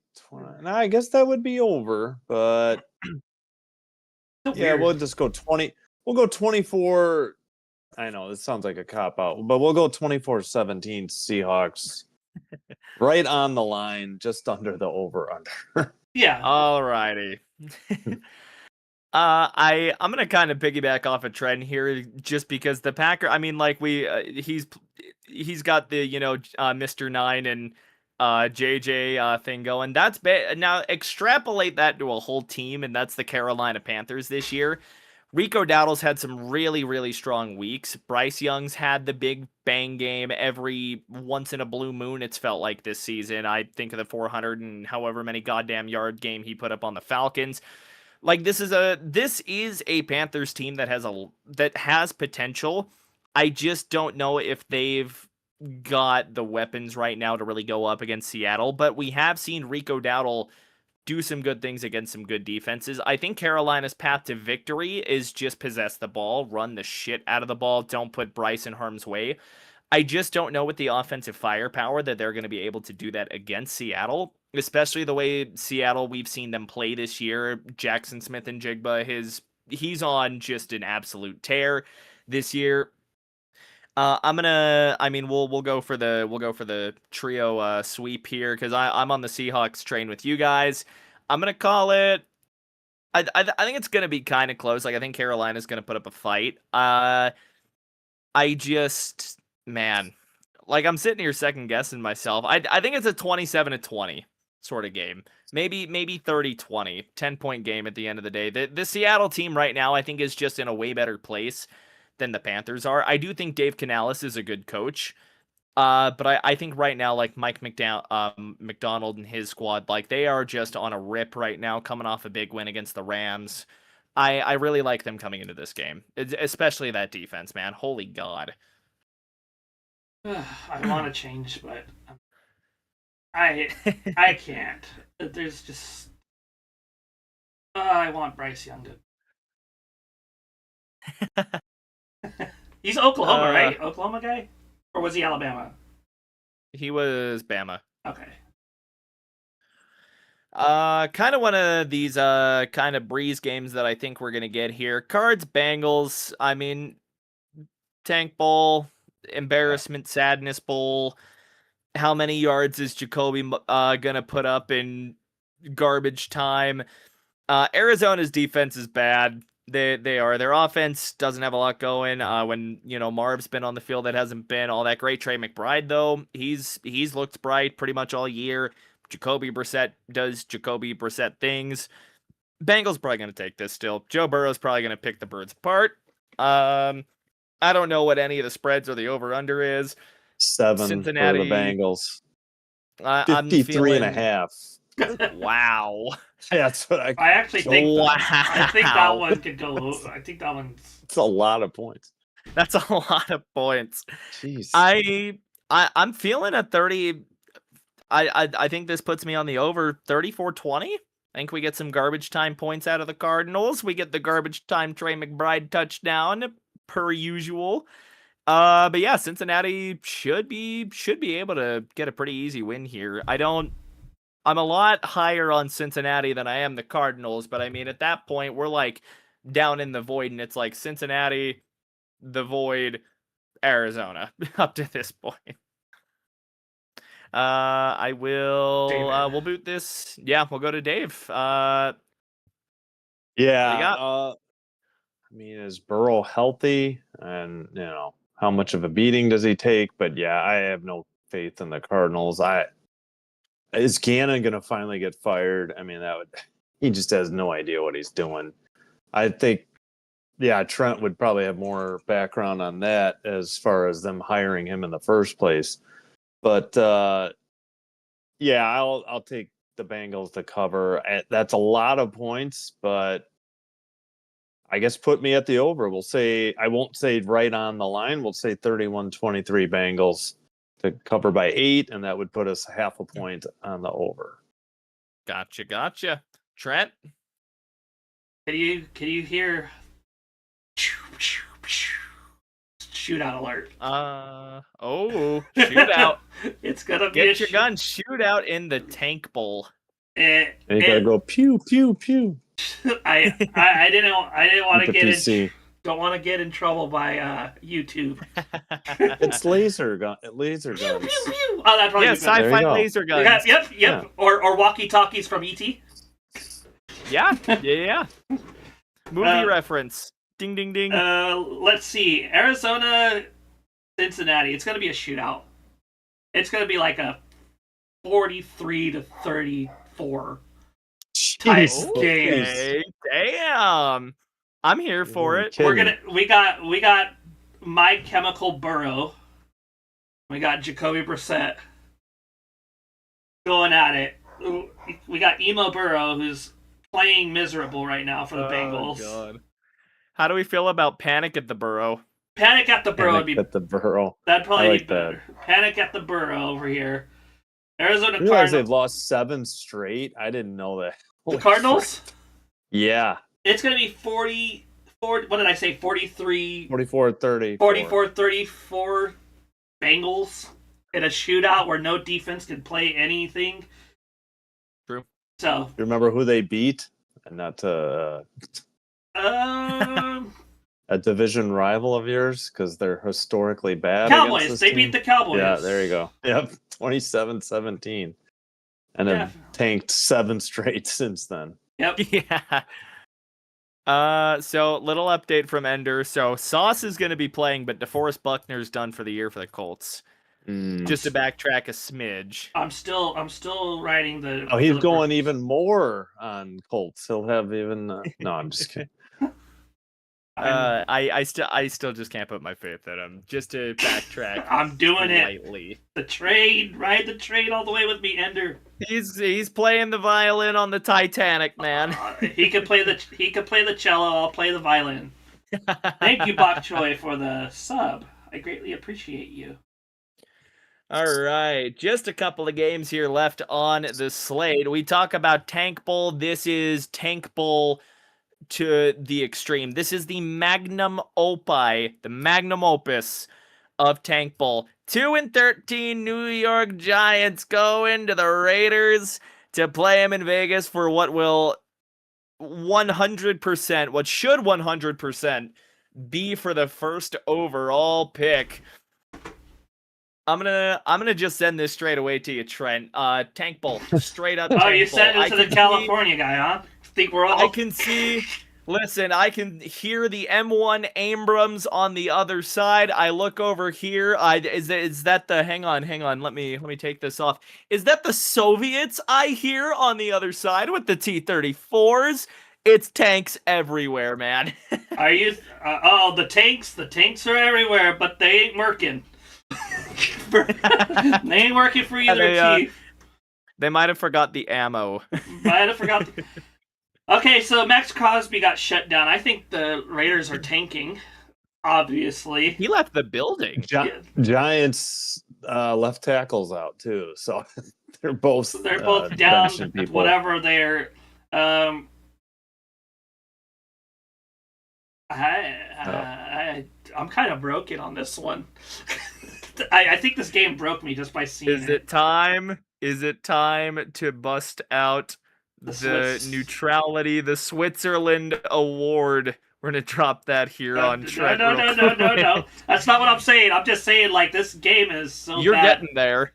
This game is so bad that I'm just like, why are breaking his brain? Yeah, that's what it is. Breaking my. See, I can't even think right now. Giants are going to win, but it's going to be like a 7-6 game.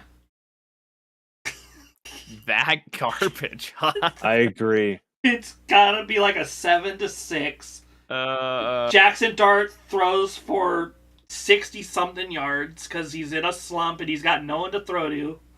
Ashton Genty gets like 50 yards. Geno Smith has like 2 interceptions again. It's gonna be like the dreck of dreck games. This will be the worst game all season. God. And if I'm wrong, I will. I think there should be a punishment if I'm wrong, just by trashing these teams. Oh God! Ender, meanwhile, is putting Bo Nix on the Colts to win a Super Bowl in Madden.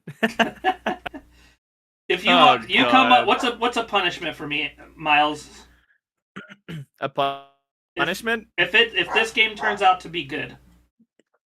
If it turns out to be good. You have. I'm trying to think here. I'm trying to think of like what I could ultimately do. If it's a good game, you, my friend, are going to. I'm gonna say Cowboys hat on your next stream. Okay. Ooh. I'll probably have to find. I'll find one from somewhere. You can probably find one at a store. Well, I don't do thrift stores. I have like a weird superstition with like spirits and things like that. I've heard the stories, so I avoid. I'll do a Dallas Cowboy hat. Ready. All right, next stream. I like it. Dave, are you on the shit game between these two teams? Yeah, I mean, I was going to be totally serious and say 3-3 tie. I mean, are they going to score on accident or something? Like, is somebody going to get a fumble and everybody's standing around wishing? I mean, I know Max Crosby wanted to play, and he, I kid because obviously these guys have jobs, but I don't know. I mean, it's a coin flip. I mean, Giants by 2.5, 41.5, the over under. No way. I think you pound the under on this.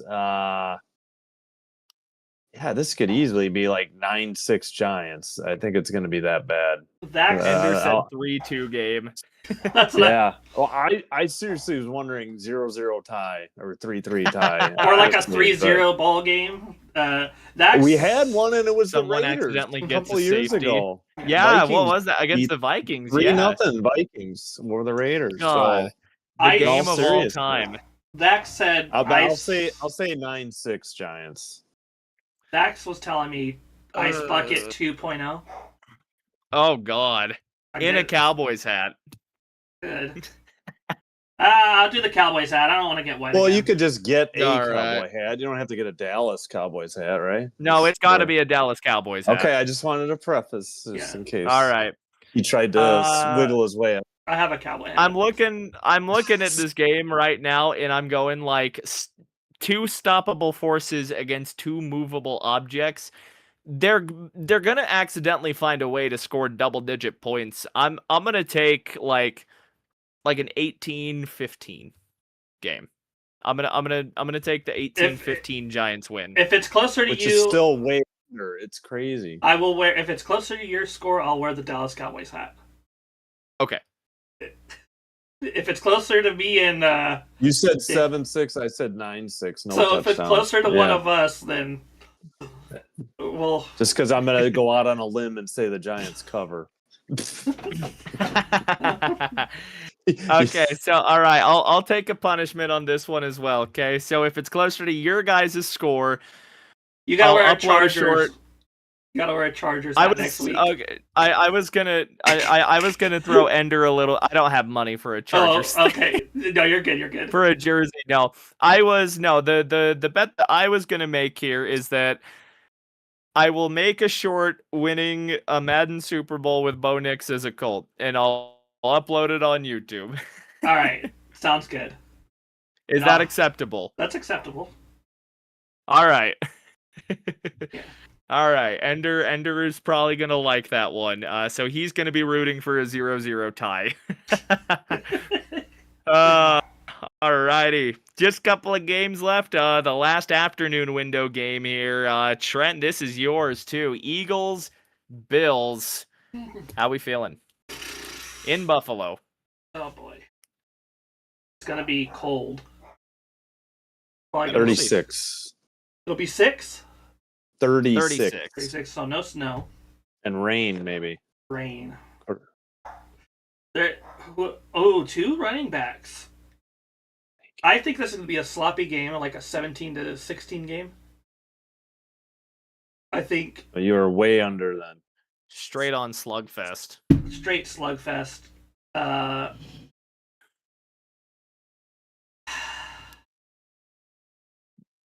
You think Josh Allen is going to go under 100 yards or under 200 yards for a second straight week? No, but I just don't think they're going to score. I think they're going to move the ball on the ground. And I think the Bills win. I gotcha. I hate to say it, but I don't trust Patulo's offense at all. Like, they played against 2 broken down teams. If they win, I will be surprised, but I am realistic. I hate the way that the offense has been running against good teams. Mm-hmm. If Saquon could have over 100 yards, maybe. But okay. Buffalo. I'm real. 17-16 Buffalo? Yeah. In Buffalo, Alrighty. I think Buffalo's got it. They have more to play for. That's fair. Yeah. Yeah, we'll just kick that right over to you, Dave. Here, you same wavelength as Trent here. Buffalo, yeah, -1.5. That's it. They don't even get the home field 3. 43.5 on the over under though. That seems a little high, but Yeah, Buffalo will cover.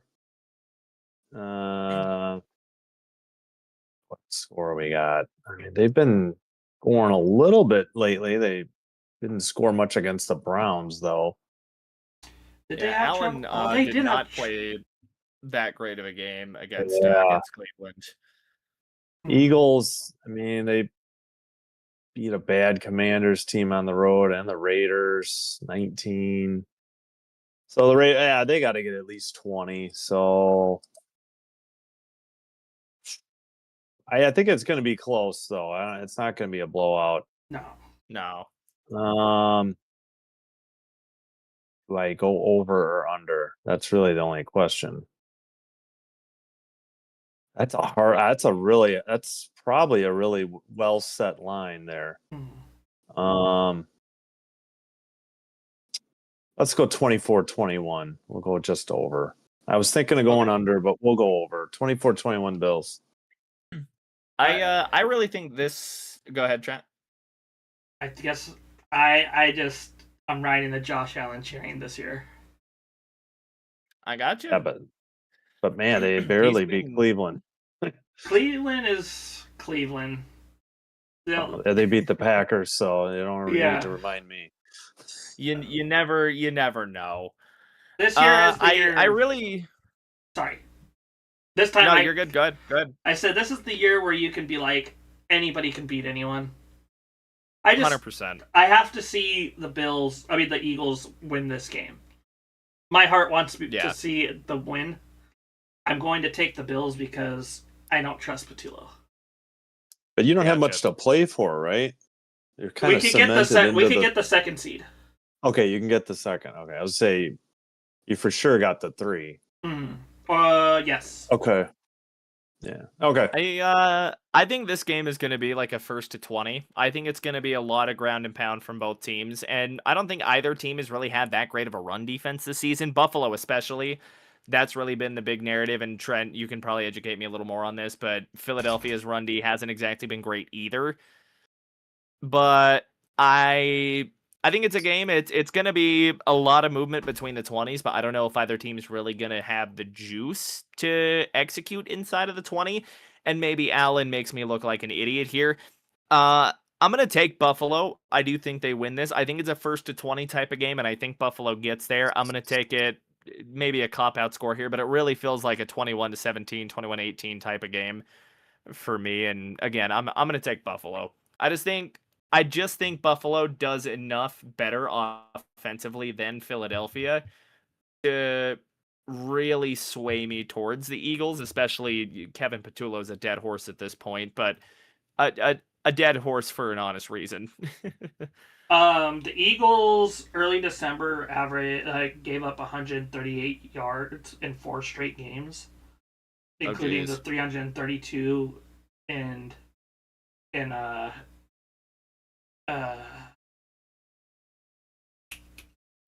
Bears. But they've been playing good the last 2 weeks, just even though they've playing the lowly Commanders and lowly Bears. I mean, not Bears, Raiders. It's been, okay. But they're like top 10 in points allowed. They're leading in points allowed actually in December. Really? Mm-hmm. Okay. Remember. Yeah. So, it could go either way. It's a good matchup. It's a good matchup. I will stand on that. I think it's a 1st to 20. Yeah. I do think Buffalo gets there first. It's another hugely important game, and this one's getting the primetime spotlight. Sunday Night Football, 2-11-4 teams. You've got the Chicago Bears, who they've been doing some stuff, man. Mr. Dave over here knows all about that Bears 4th quarter magic. San Francisco's been getting it done with, smoke and mirrors defensively. I think Robert Saleh's got I think it's his coordinator of the year award to lose right now for Robert Saleh. This Niners team, man, they've got punch on offense, but their defense again has been the big concern this season. We've seen them. We've seen that bottom fall out a couple of times. I think of the Rams game, give or take a month ago. Chicago is a team that can run the hell out of the ball and control a game, man. So I am going to kick this over to Dave to start this one out here, our bona fide NFC North expert. And, I mean, what can you tell me about this, man? What are you feeling here? I mean, I hope the heck the Niners win, first of all. But yeah, I like them at home. Bears, I mean, how healthy are their what's their wide receiver situation, with Odunze and Burden? They missed the last game, I believe. So it comes down to can they hold McCaffrey in check or not, right? I mean, do the Bears have that type of defense? They're struggling. Holy They're Bears struggling. injury list. They're struggling with injuries. That's the thing. So I think a trip out to the West Coast on it's not a short week for them. They actually had an extra day of rest. So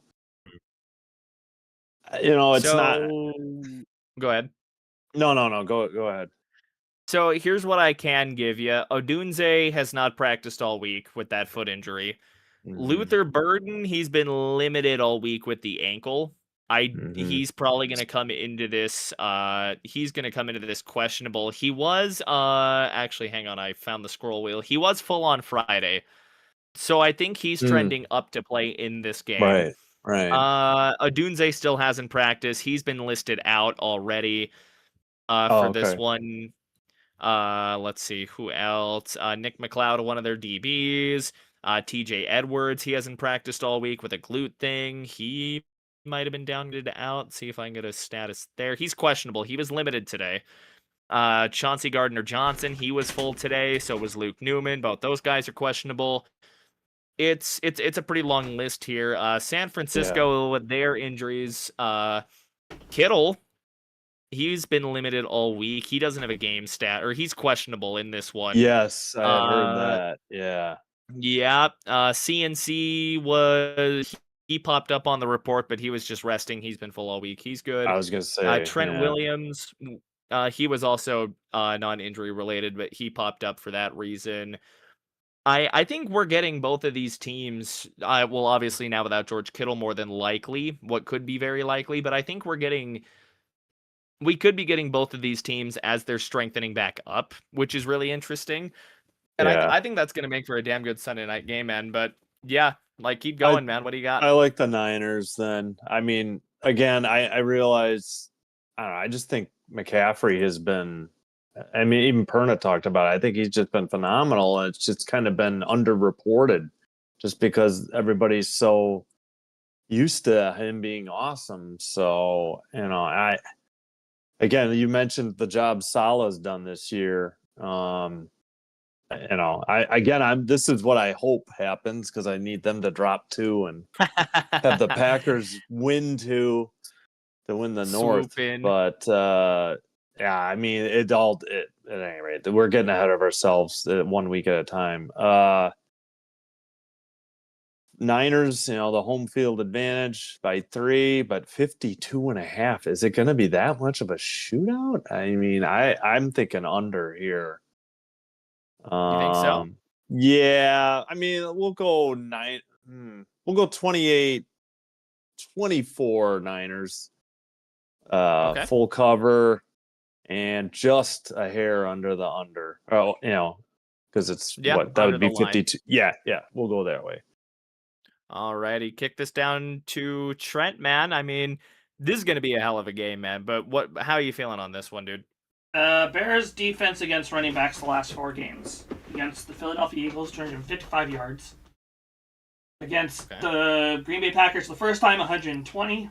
131 from the Browns, and 108 from Green Bay, 55 receiving yards. Now, McCaffrey's on a tear. I think he's the MVP because without him, there is no 49ers in the playoffs. We saw what happened last year. 100%. And they're going to give it to a quarterback, of course, but we all should know who the number 1 guy is because he's the one that's maximized the team's potential the most. I don't like the Bears in this situation. I actually think Chicago isn't playing that well. Yeah, they've been a bit up and down themselves too. That's not a they're playing up and down like They've won 7 of 8. Yeah, but they've been ugly games. No, I'm just saying. They remind me of the midseason Broncos.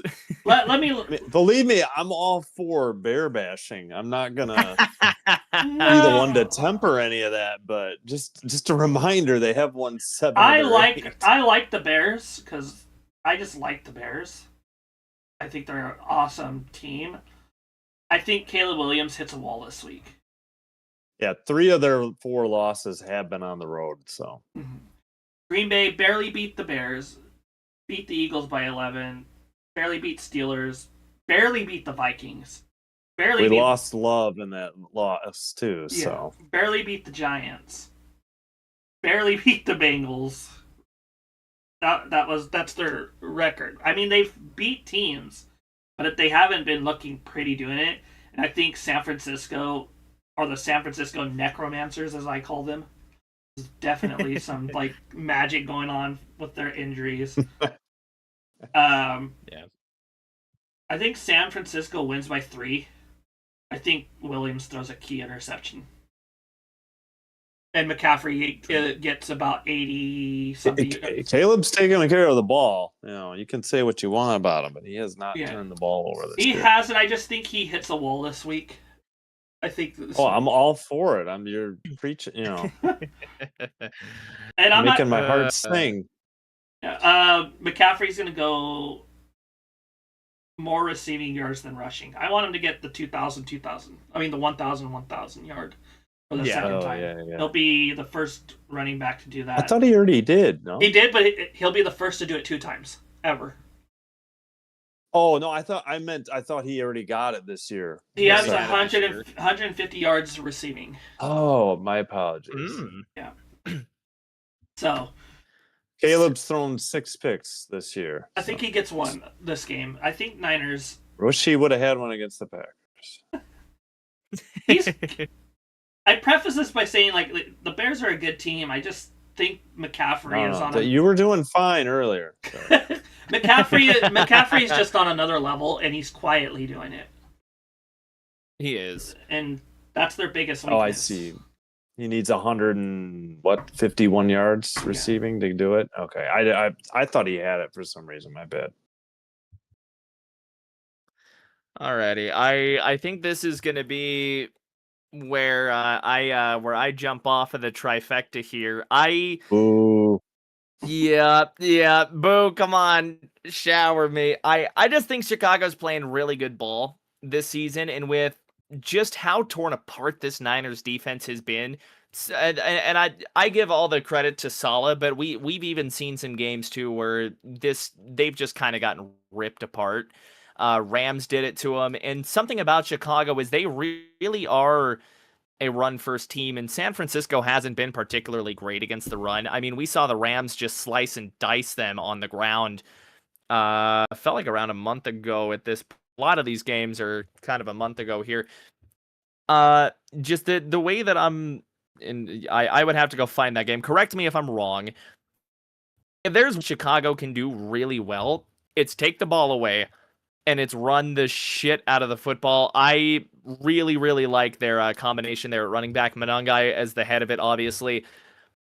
I think Chicago's got a winning formula, and against what has been a depleted Niners team, I don't love what Brock Purdy has to throw to just outside of really CMC and George Kittle. I don't love their wide receivers. Brandon Ayuk obviously pretty much quit on the team. That's kind of been a side plot for the 49ers this year.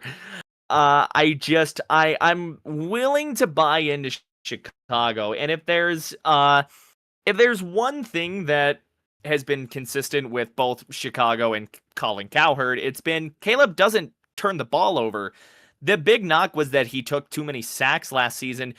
San Fran doesn't really have a pass as it is, and Caleb has cut that sack rate down a lot this year. Well, they finally got him an offensive line. I mean, I'm not discrediting Caleb, but good Lord, their offensive line was terrible last year. No, it absolutely was. As much as I really like what San Francisco's doing, I really think the Bears just have a winning formula. And with where San Francisco is on a personnel level, I think Chicago can take this 28-24. That's where I'm at with it. I've just dissed the 49ers all year. We had the same score. We just had different winners. Yeah. I dissed the... What were you? I think I was 28-24 Niners. Sorry. Yeah. So Go just ahead, under. I dissed the 49ers all year.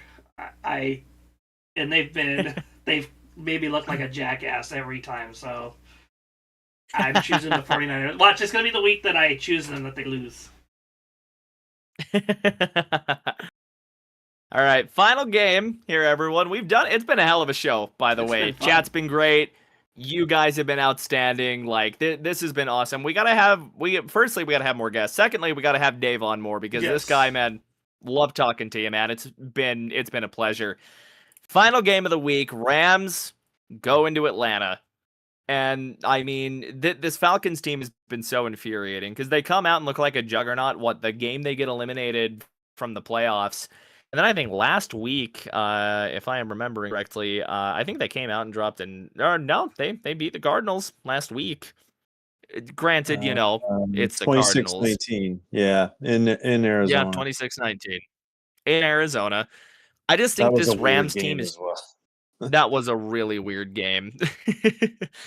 I mean, for the most part, with how the Falcons looked like as their real selves this year, I don't think Kirk Cousins is really going to be able to get away from that pass rush. And I was having this conversation last week on the show with a chatter that was over on my side too, where like the Rams are, if their pass rush can't get home, their secondary gets exposed.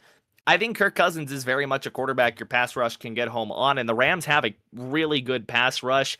I love the Rams running game. Blake Corum's been on a tear lately. Dude, Blake Corum has been nuts. Kyron Williams has also been really good. Matt Stafford's doing his thing. And say what you want about Puka going on the Antonio Brown train. He is playing like a prime Antonio Brown.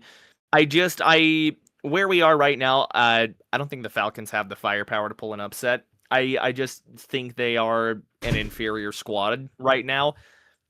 I can confidently say I think, LA 27-14? 27-14? I'll sit on that. We'll kick this last one. Wait. Just over? Wait a minute. 27 what? 14? No, I'm sorry. That's way under.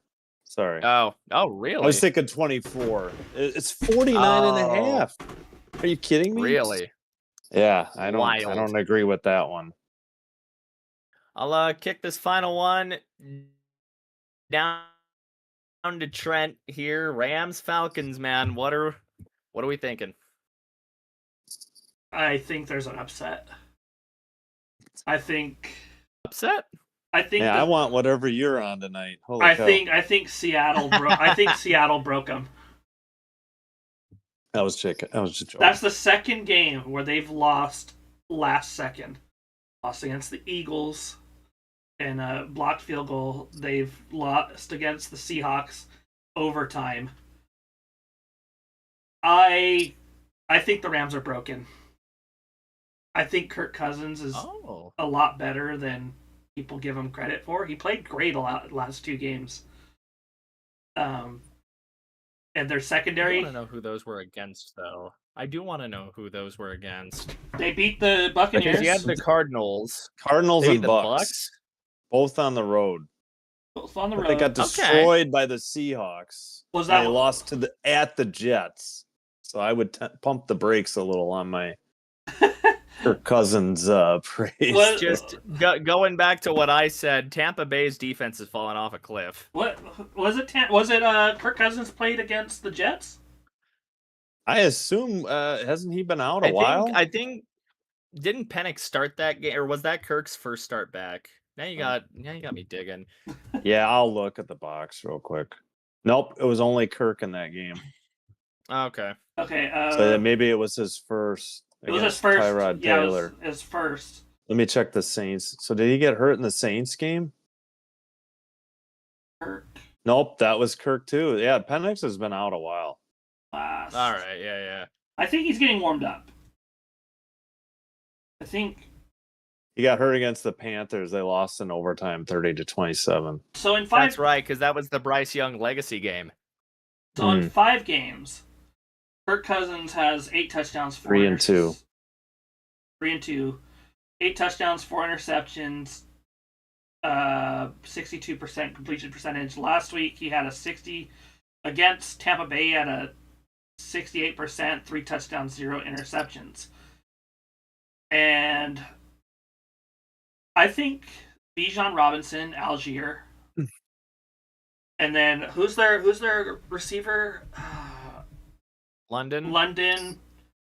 Kyle Pitts. I think they win. I think bold. I think their defense. I think the Rams' defense falters. I think the secondary falters. 28-24, Atlanta. Damn. Isn't that what you said? Or no?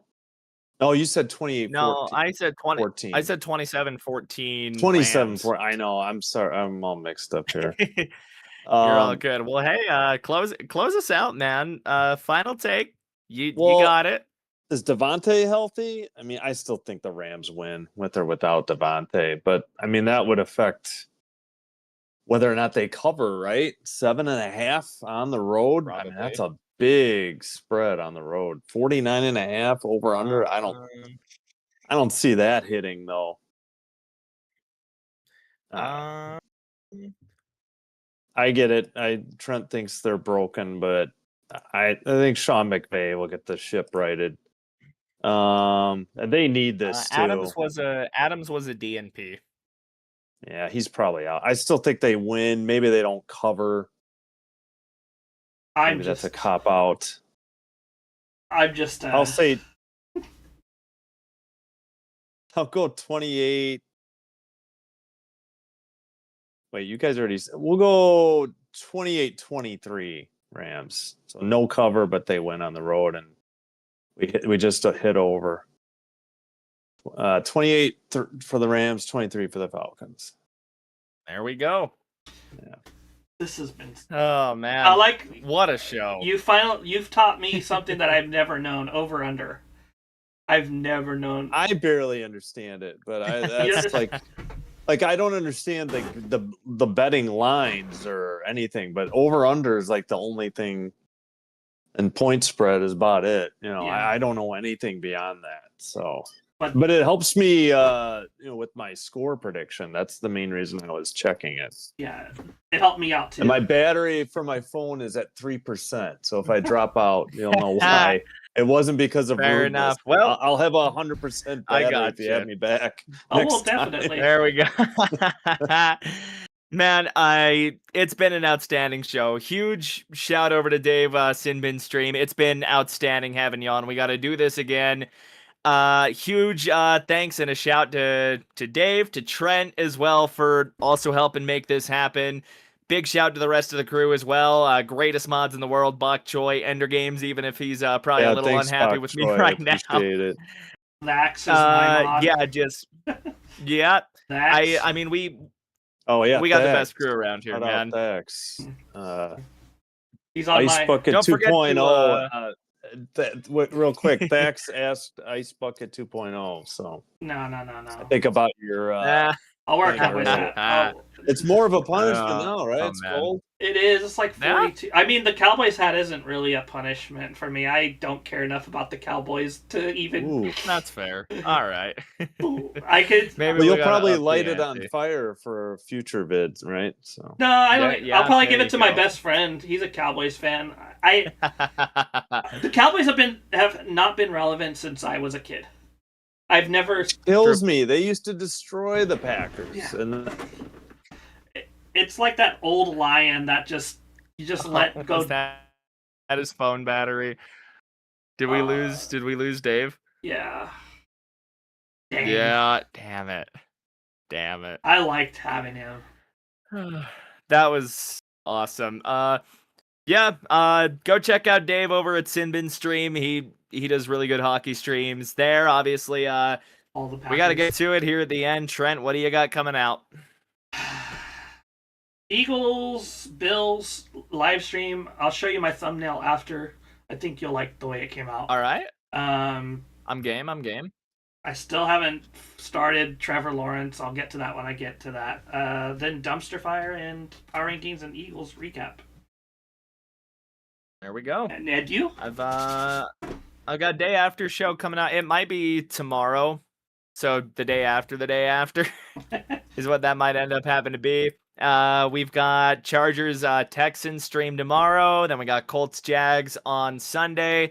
It's going to be a hell of a weekend over here. But again, massive shout to, what I've got to call the best crew over on YouTube. Mm-hmm. Huge shout to the best viewer base.